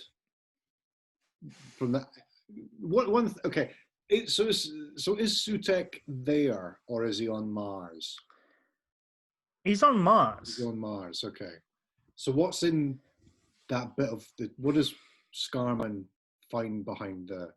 I think does he not find the sarcophagus, which is the time tunnel or Oh, whatever yeah. is Oh, is it? to Right, okay. Mars. Right, is that what it is? I think Okay. that's what it is. Yeah. As far as yeah. We're off to a good start. So what's happening? What was Yeah, it? what's Well, no, this I think about? I think I got foxed with a bit of the comings and goings. As, Oh, Ben, you're not alone. I'm not. I wasn't taking the piss. I'm exactly the same. I was like, yeah, what did he find? Yeah, well, it's because like I thought that was where his, where he was sitting, Yeah. and the reason that he, because otherwise, why does he need to go? Why does he need somebody on Earth to come to Mars when he could? So you know what? It doesn't matter. Like, it's like to enjoy it, it doesn't matter. I know it's kind of almost like the title is actually quite tenuous. Yeah. Yeah. Well, I guess it. So I But guess it's a it was good title. supposed to. So. I guess it was supposed to capitalize on the actual, like the NASA pictures of the face on Mars, that pyramid that was discovered. So when was that pyramid discovered? Because I was thinking about that, but I didn't bother to Google it because I'm lazy. But I also didn't, but I think it was around about the mid-70s. I think it Sure. was Okay. that. I will check that out and maybe do, because I can't really access things just now. Maybe have a little. Sure. Maybe I'll have a little ticker tape along the edit or whatever. Breaking just Mars pyramids discovered. Just write another one of your excellent Time Warrior columns. That'd be good. I don't think anyone's got another 3 hours in their day that they can devote to. They can devote to that. Were you writing a novel? It was quite long. The other one was quite long, maybe too long. You write a thing and then put it up, and then as an editor, you look back and go, "We could." But yeah, it's. I mean, it is weird. I'm one of the criticisms that I came across on Pyramids of Mars is, why are the service robots muscular mummies? Why it doesn't, like the Osiris missile doesn't. It just looks like a little tent. It looks like they're setting up like a mini Glastonbury in their garden because lockdown has meant that they can't go to actual Glastonbury, so they'll just put a tent in there, like whatever. Yeah. So there's a lot of kind of thing where you do wonder why is it, but again, it's because it's creepy. It's like it's in that period of Holmes and Hinchcliffe where they've just went, right, what movie from the 30s have we not ripped off at the moment? Well, Mummies. And okay, do that. That's. I wonder what the original. I mean, season 13 is all of that, isn't it? That's the kind of peak of that kind of cribbing on various things. You've got, Frankenstein, the brain of Morbius. You've got obviously Curse the Mummy's Tomb and all that kind of thing in this. But I think you've also got elements of kind of Invasion of the Body Snatchers in Android Invasion, and I guess to a certain extent Zygons as well. Yeah. So yeah, I mean, this is the kind of the peak of that, but it works so well. Like the ratings that you said at the start. It's like one of the things that really sticks out for me is the soundtrack is doing a lot of heavy lifting in the story, and it's great. But also, what's the old guy's name? Marcus Scarman. Scarman, that's and his brother Lawrence Scarman. Yeah, Marcus got the most Peter Cushing vibe going Yeah. of anyone I've ever seen. So, and Yeah, obviously without there's the old being Peter house Cushing, without yeah. being Peter Cushing, yeah. Yeah. And obviously there's the old house setting as well. But it's just the sound of the organ and all that stuff as well. It's, Yeah. Like that. That's great. That the cliffhanger for episode 1 is purely. I mean, there's a great the ice when the messenger of Sutek comes down the time tunnel and the dry ice suggesting It's that he's so been good. burnt alive. But it's the organ music just playing that does, as you say, a lot of the heavy lifting. Yeah. Like I do remember that this weirdly has got two like nice memories associated with it. The first one being, like you said, Mark, that this had a repeat. So it was one of my first like ports of call with Doctor Who, seeing it on a Sunday in 1994. Watching, I think the Green Death was the repeat they had The before. Green Death was the other one. Yeah, it was Green Death, then Pyramids, I think. Yeah. But when I first joined the Edinburgh Doctor Who group, Martin, the president, I think he still is technically the president at the time, he used to, whenever he got the new DVD, invite everybody round to his house for an afternoon of just scoffing pizza and watching it on because he had a projector and a big screen. Well, he probably still has a big projector on screen. And a great sound system. And that's one of the things that really struck me when I was watching it like that. How great the visuals are, but also how great the music is. Another instance of that is when the poacher catches one of the mummies in the bear trap thing, and there's a bit where he's seen it. The mummy's gotten out and is walking away, and then the poacher runs off, and it's just a guy running through some woods, but it's got the most evocative, danger sounding music, and you just go, wow, wow, that has elevated a pedestrian shot into something it great. Definitely, absolutely, because so much of it, there's so much like running about the woods basically, and it really does bring well, that's it, because I mean that mummy in the bear trap could look utterly fucking ridiculous, but you're right, the score and the way it's kind of directed and shot does actually make it just this kind of really strange image that is kind of quite unsettling and quite uncanny, because it's like, you know, it's a fairly recognizable human form, but the way it moves isn't quite right, and the way it's kind of I guess as a kind of robot logically figuring out how to remove itself from this trap. It's a really simple thing, but I just think it's done so well. And you're right, the score absolutely heightens what could look utterly ridiculous to something quite unnerving and strange. But that's Doctor Who at the end of the day. I think, you know, when it's firing on all cylinders as it does for this whole era, and then right into series 14 as well. Yeah. There's just nothing to beat it, really. And there's nothing quite like it. Yeah. Everybody's taking it seriously. Like I think Paddy Russell does a great job directing this. I think because Paddy Russell directed Horrifying Rock as well, didn't she? Yes, which is another exercise in just building atmosphere, building atmosphere and period detail and stuff like that as well. So she's clearly really great on that.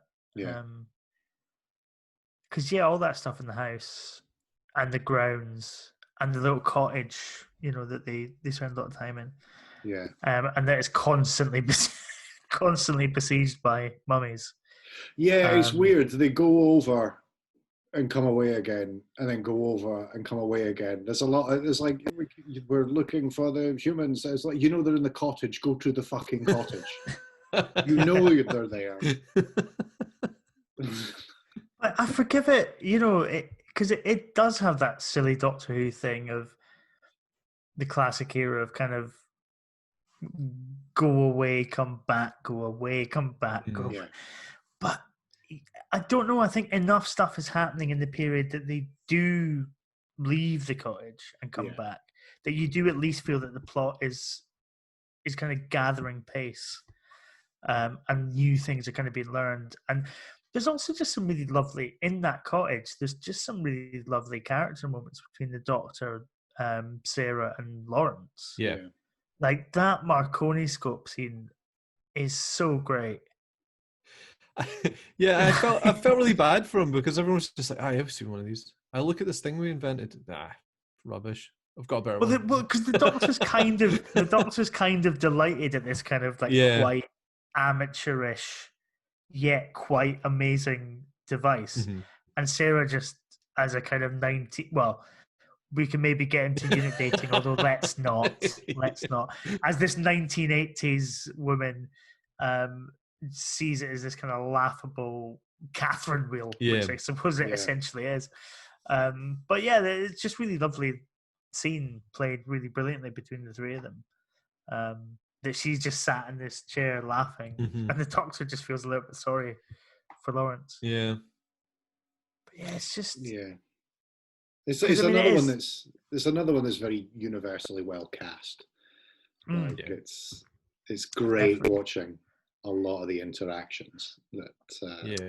I really like Dr. Warlock at the start when he kind of comes in and says, "I'm here to see Marcus. I've heard he's not very well. After returning from Egypt," and he's so like he's that kind of great sort of character of like his unflappably British to the end, and he's presented with some pretty weird shit, and it's just like whoa, steady on, old boy.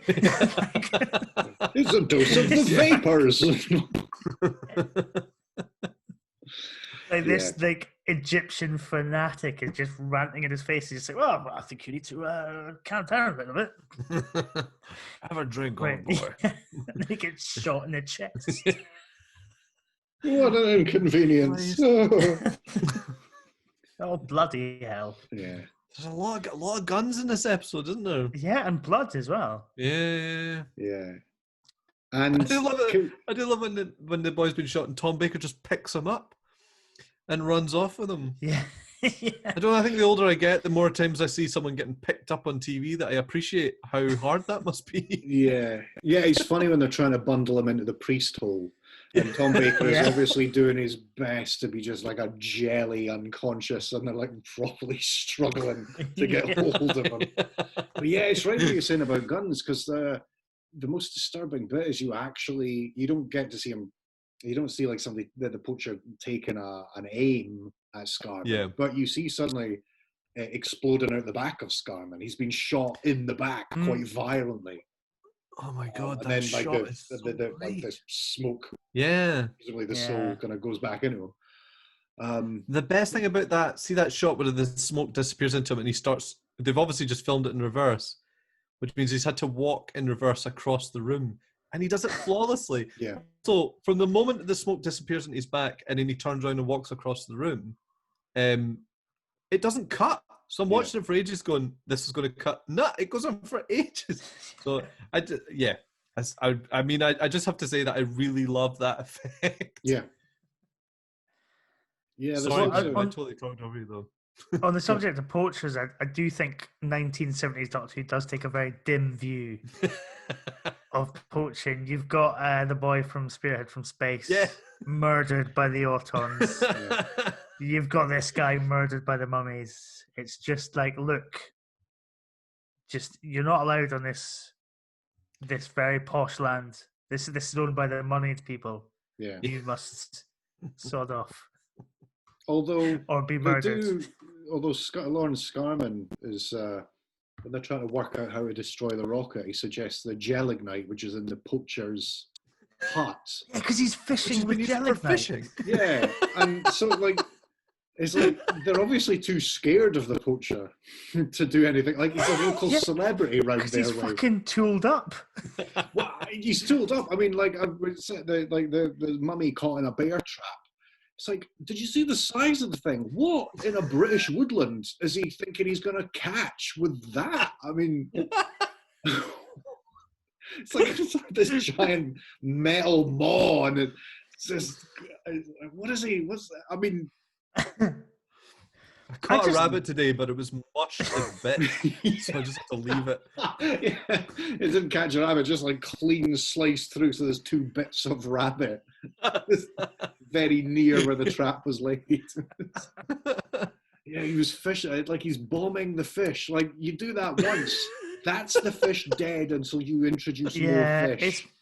Throwing gelignite into the lake. I want to see like I don't know, an extended something about him, the poacher that holds the whole estate, the whole village to ransom. And even with his sweaty gelignite. Yeah, suddenly he just doesn't do it for him to like go and like hunt stuff, and he starts like kicking doors down and like stealing dinners off tables and like just like that kind of, just this. What you going to do about it? Yeah. Love I that. do love like the poacher is a very sort of 1970s character, really, isn't he? I think that's another. Yeah, that's true. I think it's something I do love about that. Yeah, you are right. Whether it's a poacher or not, there are a lot of like bumpkin characters in Doctor Who that just permanently walk around with like a cocked shotgun on their arms. There's Mr. Wallace and the Three Doctors. Mr. Wallace and the Three Doctors, yeah. It's like that as well. There's a lot of that kind of stuff. I'm sure there's an image in the Fendal guy. Like, isn't it? There's the woman who's the seer, and then her son is like kind of fucking shotgun. And yeah. I'm sure Amelia Rumford fucking Stones of Blood walks around with something like that as well. It's there's a lot of that. There's a lot of that nonsense. But yeah. But if we're talking about guns, sorry, no, what were you saying, Richie? No, I was going to say I enjoyed the plot point about it being Unit HQ, but before. I really like that actually. It was a nice wee. I love the idea that they sort of tried to land and they sort of slipped in the same location. Yeah. Yeah, they're kind of parked in the wrong space. Yeah, exactly. Yeah, exactly. It is weird that those maybe first 3 or 4 years of Tom Baker, they do have like this kind of very thin running storyline of not completely wanting to get rid of the unit idea, which had been obviously for 5 years the center of Doctor Who. So they've still got to find ways of keeping the companion character connected. Like it's still a home for the Doctor to go to. You know, and obviously at the start of this, you get that the intention is for them to head back to Earth. They're having that conversation, aren't they? About yeah. The Doctor's going. Essentially, this is like a kind of another pilot, or this is like a relaunch of the show. The Doctor's made the decision. I can't be running around with after the Brigadier. Like this is. I just want to be adventuring in time and space again. And you get the android invasion, and then there's the Seeds of Doom, and then that's really the end of UNIT as a thing until the new series. Is android invasion after this? Then is it? Yes, android invasion is after this. Yeah. So because it's Zygon's Planet of Evil, Pyramids, and then android invasion. Is that? Yes. Yeah. Something I think like androids. Yeah. So it struck me that like. It does, like you think of Tom Baker as like the quintessential Doctor wandering in space, but like for the peak of those Hinchcliffe Holmes years, there's this vein of them still, I don't know, hedging their bets or trying to root it familiarly with the audience. Because I guess whilst we look at Tom Baker as I said, the quintessential Doctor, people in the throes of like a second Tom Baker series are probably still going, he's not John Pertwee. I wish John Pertwee was back, you know. And they've got to still make allowance for those viewers, you know. Yeah, I always find it fascinating because I think we talked about this. I think the three of us have talked about this before, actually. The idea of that first Pertwee series, where if you've been watching Doctor Who since 1963, and then you tune in like Spearhead maybe not Spearhead, but like the Silurians, and he's cutting about in a car. And he's got a job.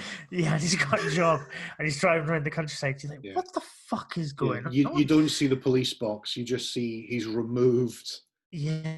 He's removed the console, and it's just sitting in a garage. Yeah. And I do wonder that with Tom Baker is that obviously, yes, categorically it was this great golden age of Doctor Who. In terms of the ratings, in terms of the public appeal of it, all that kind of thing. But you're right, there must have been people who were just like, no, I want it back to how it was Yeah. I want him driving his little yellow car and visiting like scientific establishments to and falling out with the sneer at them. boss. Yeah. Yeah, I want There him. must have been a bit. I want Of him that. yelling at a government official at least 4 times a season. But Tom Yeah. Baker does get to do some yelling in this, though. Like, well, maybe Yeah. not yelling, but at least some brusqueness. Yeah. Mm. And I think that's. I remember Peter Capaldi saying in an interview that a lot of people kind of always kind of connected him with John Pertwee, but actually, what a lot of the time he was doing was channeling Tom Baker. Yeah. I think you can really see it pairing these two stories together, not just with the jelly babies and the cigarette case and the impression that he does, but I think just in terms of how both doctors see the world and that kind of more alien aspect, which we discussed earlier, which is, once they return to the cottage and Lawrence has been murdered, and the doctor's just like flinging his body about. Like Yeah. Sarah kind of goes, "Oh, Lawrence, we're back." The body kind of falls down, Mm. and the doctor says, "Oh, he's dead." And he kind of just like dismissively kind of just rolls it back off him again. Yeah. And Sarah kind of gives him that talking to us. It's just like, how can you be so cold? And it's like, well, yes, one person has died. That's very sad. Mhm. But if we don't stick to our guns and stick to our plan, millions will die. Yeah. And then she's it's really interesting. It's really interesting take on the character that I think we don't get so often now. I also like the answering of the question that probably comes up for loads of viewers through the whole show is, why don't you just leave? Yeah. That whole thing is like, well, obviously the future's fine because you've been there. And having that, I love that little moment of just like, I mean, apart from anything else, it's one of the things that sets the rules for Doctor Who not really having any rules. And Yeah, it's definitely. that, Because I think, is this really? I mean, it's not the first time that obviously they've dealt with time travel in the show, but it is certainly, I think, the first time that they kind of hinted that the future is kind of malleable. Yes, and it that is, nothing's really set in stone. And then obviously that goes on to influence so many kind of Doctor Who stories. But I think, that because I think, Ben, you and I had not on the podcast, just in our little messenger chats after every episode of Series 12, where we talked about Orphan 55, and a lot of people were like, oh, so the TARDIS can now just visit potential futures, can it? And watching this on Friday, I was like, well, yeah, always could. Yeah. Look at Pyramids of Mars. Yeah. Like Pyramids of Mars, which everybody hails as this amazing scene. Orphan 55 basically turns that into a 50-minute Doctor Who story. Yeah. Which basically turns the camera and tells the audience, it's like, if you don't fucking buck up your fucking ideas, that's what's going to happen. Yeah. I love Orphan 55, if you want to get off, audience. But they don't go there in the TARDIS, though, do they? But they don't go there in the TARDIS. That's true. Yes. Yeah. Okay. That's interesting. So that complicates matters slightly. But I think for people to kind of criticize it for showing a potential future, and then completely ignore one of, as we've discussed, one of the kind of the classics of Doctor Who. Yeah, it was a scene that obviously meant something to people like Russell T Davies right back at the relaunch in 2005, because I remember he and Mark Gatiss had struggled with trying to get a similar scene into The Unquiet Dead. Bruce would have the question, look, we know that the world doesn't end because it's consumed by gas zombies in Victorian England. And but they just couldn't organically get them back into the TARDIS in order to make that trip point that out.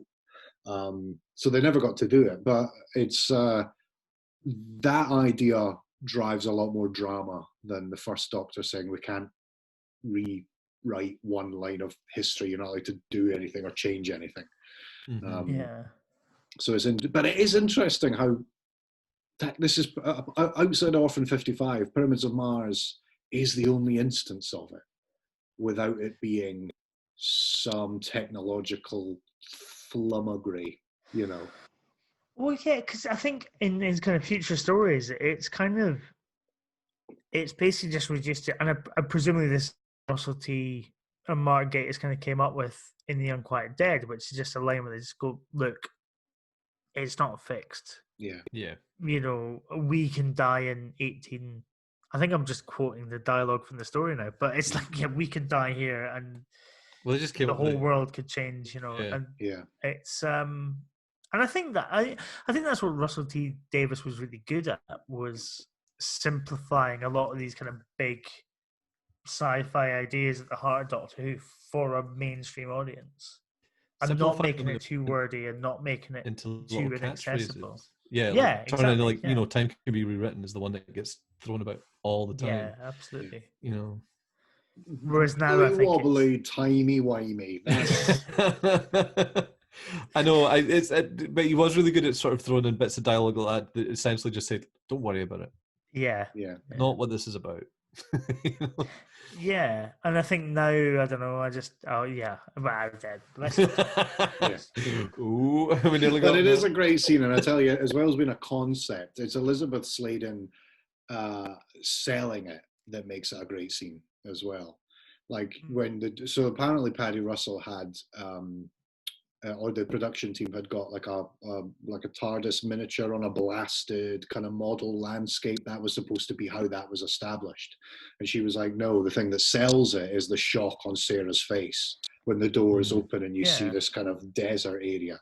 And yeah, it is. It's quite evocative when you see the human perception of it, not just the idea of the thing. Yeah, and the thing I always forget is that Michael Sheard's on board as well. Yeah. I forgot Scarman was there. Like you think it's just a Doctor companion thing. That sells it as well. Yeah. Is because it's not just because obviously the companion is used to the idea of there being a fixed kind of run of time that they can kind of play around in. But for Scarman to see it, I think it does kind of aid his own understanding of this situation. Yeah. And I think that's what, because I think Lawrence Scarman is a fascinating character.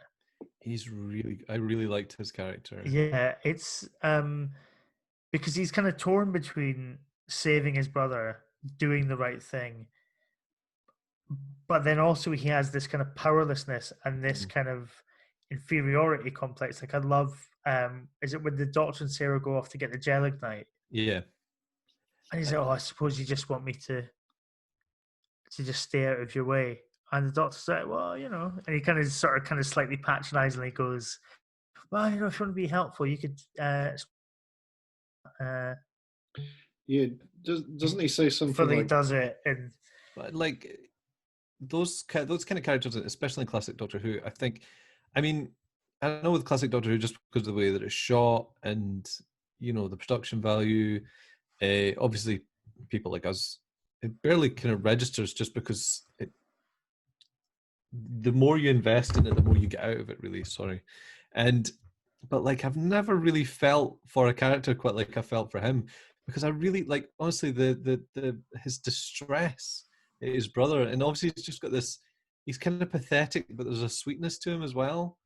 So that when his brother does come back in and he has that moment of like, no, I can do this, I can bring him back, and it just doesn't work. It's really, I genuinely really felt it.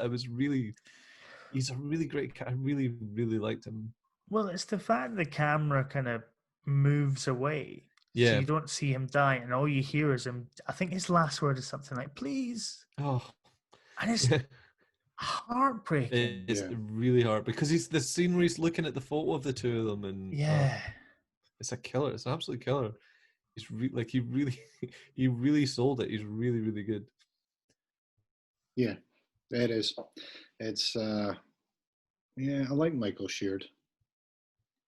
Well, because he's in classic Doctor Who quite a lot. Yeah, he is. Yeah. Well, we last saw him in The Invisible Enemy. I was going to ask you about your classic Michael Sheard anecdote, but that you told us that already not that long ago. Meeting him in the children's, the sick kids hospital car park. But Why did you say car park like that? Like, because that's where I met him. But no, I think when he's really good, like he, it's not just like, oh, there's Michael Sheard again. Like he does have a bit of a range and plays like a different kind of variety of characters. Although they do, I suppose, all tend to be quite pathetic men, or sort of weak-willed men, perhaps. But yeah, he's great in this. He's really great. He's in really, this. really good. Also, I think I've written in for one of my notes for episode 2 is the double mummy cuddle that the poacher gets. yeah. Are they trying to kill him by crushing him? Yeah. With their sort of big double teamed robot by tits. Yeah.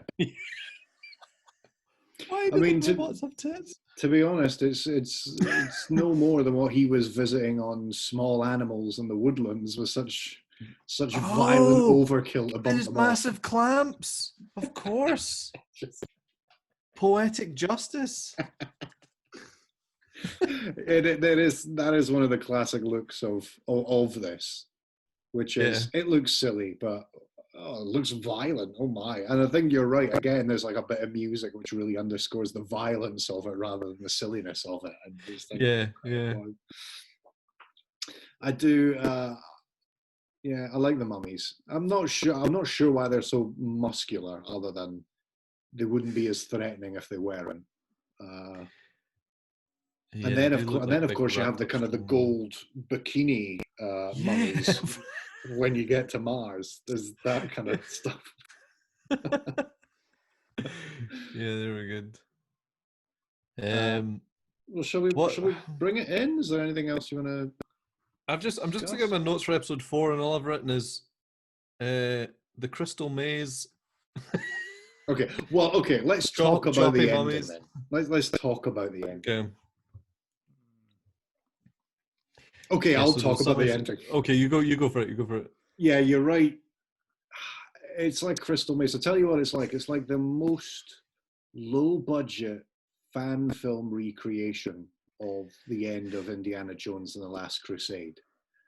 It's with Sutek rather than the Cup of Christ. And I feel like as I was watching it, because I've never read the Target book, but I could imagine how the Target book would play it with like you can imagine like it's a chase, like they're chasing them through a series of rooms, but obviously the execution is just not there at all. Yeah, it's not. It's the visualization of it is not great. Which is very I mean, I don't think it's any worse than we've had in a lot of mid-range Doctor Who's, but I think it's very apparent when you come out of this really gloriously realized period setting, and then but then also like the puzzles are the worst. There's like they're like if you look at the trilogy of shit puzzles in Doctor Who, there's the stuff in Death to the Daleks, there's the stuff in this, and there's that fucking chessboard in Five Doctors. I mean, like it's and so you just but then because there's also the thing going, well, look, if Sutek was that bad, what are you even setting little puzzles for someone to get him out in the first place? Just don't have the ability to get him out. What do you? And like one of the solutions is just measure your scarf to a button. I still don't understand what was going on there. That whole when you looked at it, it was like, right, I'll measure this, and then so you're just watching it, and it happens, and something in your brain just goes, okay, we're just moving on. Yeah, because obviously you had the logic puzzle, which was kind of good. But then you just had that other one with the lines, and you just I don't know what's happening. So I guess that's fine. so episode 4, the conclusion is epitomized by they get back from Mars.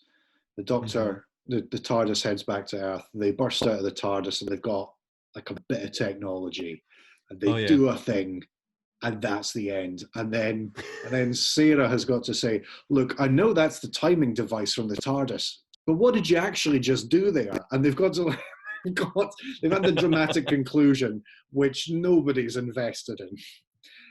So, like, the companion's going to go, all right, okay, wind it back.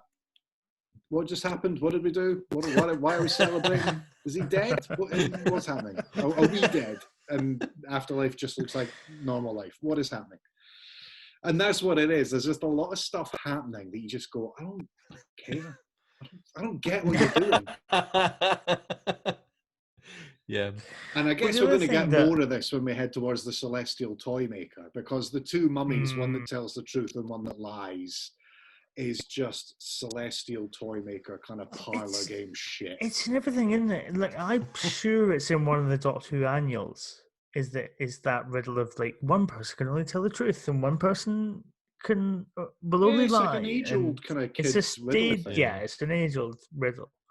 But I mean, it is silly, part 4.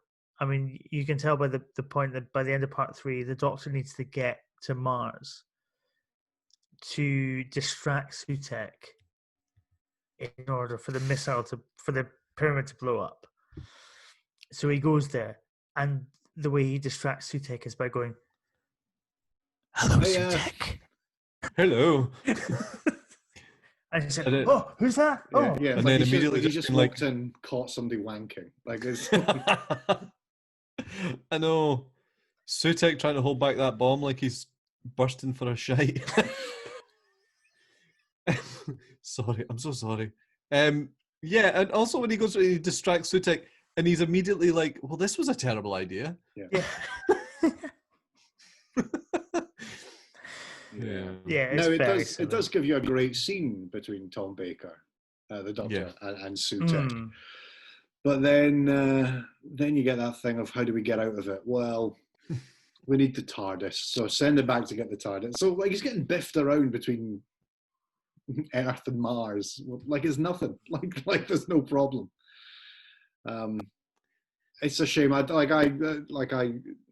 do. Sorry, Dylan Reese. I do notice it. I do notice that there's a weird dip. There's a weird dip in quality and imagination, and I wonder, because this is obviously Robert Holmes rewriting somebody else's script, which wasn't produced in the original manner because it was felt to be unproducible. I wonder what is what. I wonder is that a remnant of the original ending to whatever was, I can't remember what his name, Lawrence Greifer or something. You can. Like, It does have a feel of ambition that's hasn't quite. Yeah. It feels like a kind of sci-fi version of the kind of mummy's tomb and the kind of the riddles of the Sphinx and the kind of trying to break your way in, but with kind of logic puzzles and sort of weird sort of tube things coming out of the ground and like buttons to press and all that kind of thing, and robots and all that, and it doesn't quite come off. Because I think it works up to that point because obviously they're kind of saying it's not ancient Egyptians coming back to life. It is they're an ancient race that have technology, but by then rooting it in that kind of Edwardian setting, it does kind of sell it because it feels like a kind of Hammer horror or any kind of atmospheric kind of horror film. But then, part 4, it kind of leans more into the sci-fi. Yeah. It's kind of more sci-fi with a kind of undercurrent of sort of those kind of Egyptian things where you've got to kind of figure out a riddle to get to the next stage of the labyrinth. It's basically what Stargate does now, or did in the 90s, where it's like gone in the hard sci-fi, but it's taken all this old Egyptian mythology and sort of turned it into something else entirely. Yeah, and I think that's why it does kind of fall away a bit at the end. But I mean, that's not to say there's not some really great moments in it. You know, I love the Doctor and Sarah coming through that doorway and the mummy and then they come right back. Yeah, that's so good. I mean, and that's never in the script. Yeah, that's just that's just Tom and Liz being brilliant, you know. Yeah, Yeah. there is some good stuff. There is some, yeah. Because I guess the complaint I had about Mummy and the Orient Express as well is not feeling entirely satisfied with the ending. But 75% of the rest of both of these things have been so good, you let it off. Like you kind of, there's a goodwill in the room that gets you through the stuff that you maybe don't like so much, you know. And it's not awful. Like it's not awful. It's not awful. I think that No, not at all. Pyramids of I hope Mars I is up. They didn't- just set such a high bar because the rest of it's been so atmospheric and evocative and sold really well. Like sold really well. And I was going to say, how about the model work in that closing shot? The model work in the whole episode was great as well, but the burning down building at the end is such a lovely closing moment because it looked great. Mick Jagger's house. That was Mick. They filmed it. The Stargrove Estate is Mick Jagger's, or was Mick Jagger's house. So I live next door to the hotel that Mick Jagger had his wedding. I don't know which wedding, but at his wedding reception in Margate, the Nail and Rock Hotel. It's just a couple of doors down from me. So yeah, there you go. A couple of Jagger facts. When we all take a trip out to Margate, that is where we're going for some on the time Lash drinks. And then we can go Jagger Botany pilgrimage. Bay and try and find the bit of the coast that Patrick Troughton stood in Fury from the Deep. Oh my Fun God! times. I hope Jagger Facts becomes a regular. Sure not. I don't know how many Mick Jagger links there are in Doctor Who, but maybe we should find out. Well, shall we bring it in then? I mean, again, it's probably not going to be. Well, it probably will be tough. Uniformly great scenes, uniformly great performances. Yeah. But what do we want to single out? Great scenes. I'm gonna say just because it was so heartbreaking. Your man trying to convince his brother and almost getting through to him. Yeah, that was a lovely one for me, just because it was really sad, but it also really ripped it out of me. I'm surprised. I don't get that often with Classic Who. I mean, certainly not on that level. Yeah. Scarman v. Scarman action. That's that's the one, yeah. I don't know, scenes wise, I don't know. I love it all. I do love it. I mean, had a go at episode 4, but I do like the confrontation between Sutek and the Doctor. I'll tell you what is my favourite scene. Because watching it 1994, so I was 10 years old. The sexiest thing in the world is Sarah Jane in a Victorian dress, loading a rifle, getting ready to start shooting, blowing up a thing with such a look of. It was just like, I remember thinking. Well, she was really into it as well. Yeah, this is some powerful stuff. I like. But then, I mean, also just removing that kind of bass thing as well. It's like, it's nice seeing a companion who's just like, she says something like, so I just take a shot and pow, it's up, and it's like, he said, don't get it wrong, hey, leave it with me, I got this. It's paraphrasing, but it's basically that. That is really funny about that bit, is that it's not like, right, Sarah, take this gun, you need to do this. It's just, oh, well, somebody needs to fire the gun that charges it.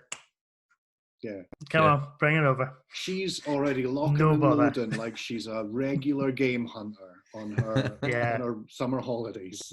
Like, it's. I guess all this sort of stuff really just pushes back the idea as well of Sarah Jane being more of an equal, like the relationship with them more on a similar level. Yeah, definitely. Yeah, I really like the interaction. There's obviously chemistry between the actors, and there's obviously a really kind of an attempt, like a really decent production level attempt to make sure that you're watching both of them, you know. Yeah. I mean, I all I've written for favorite scenes is I wrote, my first note was so many, and then I wrote all the little bits of business with Tom Baker and Liz Sladen. Oh yeah. And it's just They're so good, and I don't know if I think you've watched it, Richie. The Liz Sladen tribute on the Yeah. and I think it's so rare that you see Tom Baker as a human man, Yeah. not Tom Baker the character. Yeah. and you see it in that documentary when he talks about Liz Sladen, and you see it here as well. You just see these two people who just absolutely adore each other and just enjoy making this television program together and making it like the best they can make it. You know, that story that everybody tells about their final scene being just this kind of just scribbled off thing, and the two of them going, no, we're not going to do that. Like, we're going to work through, like, we're going to work something out between us. And you just get it here. Like, there's so many just little bits that don't need to be there. Yeah. They don't add anything to the story, but they add so much to like your love of those characters. So yeah, it's just anything with those two that doesn't really serve a story purpose is my favorite thing in this. Cool. What about performances? We do performances, yes. Michael Sheard's for me. Sure. I think he's great. And also Gabriel Wolf as Sutek is great. Absolutely, yeah. And a shout out to the hand, the modesty hand, the modesty hand. But here's the thing: is Sutek also the beast in the same way? Well, did we find out about Sutek's nephew? Did you get that up? Oh, shit. Before we wrap up completely, but obviously the doctor, you know, Sutek, Set, Satan, it's all the same thing. Yeah. So, and that is almost exactly why Russell T Davies was like, "Shall we see if Gabriel Wolf's available?" Definitely. Right, hang on.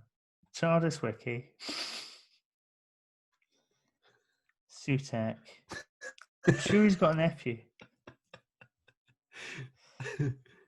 It's so weird that it would be a nephew rather than a son. Like, well, the nephew doesn't have quite the dramatic kind of blood impact. It's just, it's a nephew. Like,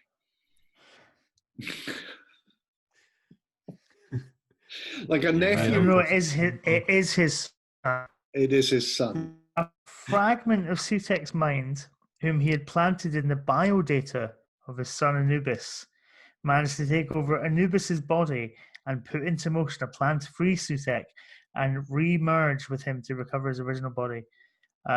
While in the void, Sutek struck reluctant bargains with many of the other horrors banished there to have them follow him into the universe, to which, being a native of it, he was still more tethered than they. And that's from a comic called Old Girl, which I believe is a 10th Doctor. And I think the Anubis was like the Doctor's companion for the comics. The 10th Doctor just teams up with the son of Sutek. You do gotta love the comics for just whatever. Just do whatever you want. Yeah, I blame Marvel. Yeah, just wow. And that happened, but not Gus. That happened. Yeah. Well, Richie, thank you for joining us for episode 91 of On the Time Lash. Did you have a nice time? I don't know why I'm asking you. Like, you just played a quiz. I had a lovely time. It's always great when I have an opportunity to talk about Doctor Who and someone isn't in the room sighing. Like he's going on about it again. So it's nice. I always love coming on. It's good. We always love having you. We sure do. And now that we're doing a lot more of these, the visual representations of the podcast, I think, let's have more guests. It was a laugh. It was nice having you, listeners and viewers. And we're going to be back for episode 92. We've got what is it? It's Flatline. And well, Mark, this is your idea. This is an interesting take. What are we pairing it with? Yeah, this is my work for the week and your work for the week. We're going to do the Celestial Toymaker because they're both interdimensional threats, and the Doctor kind of is absent, so the companion has to take up the bulk of the adventuring. So yeah, we're going to do that. Only one episode exists, obviously, on the I think it's the last episode, isn't it? Sure. So we've got to do which is good actually, because it means that I can do on the time Lash prep whilst doing my daily exercise, which is walking along the coast. So I can just listen to the Celestial Toymaker on my walk. So that's good. And I think not to make it seem even more like work for you, I don't think there are telesnaps of the Celestial Toymaker. I don't think there are either. Yeah, I think, is it not one of those stories where for some reason there's not a lot of images apart from like production photos? Yeah, so And I the think final Loose episode Cannon or have made something. like a decent fist of putting a reconstruction together, but it is all, yeah, it's all production stuff, and you know, so it'll be interesting to see how we can put this together. Thank you for watching and listening. I have been Ben. I have been Richie. I've been Mark, and he is Kev McCulloch.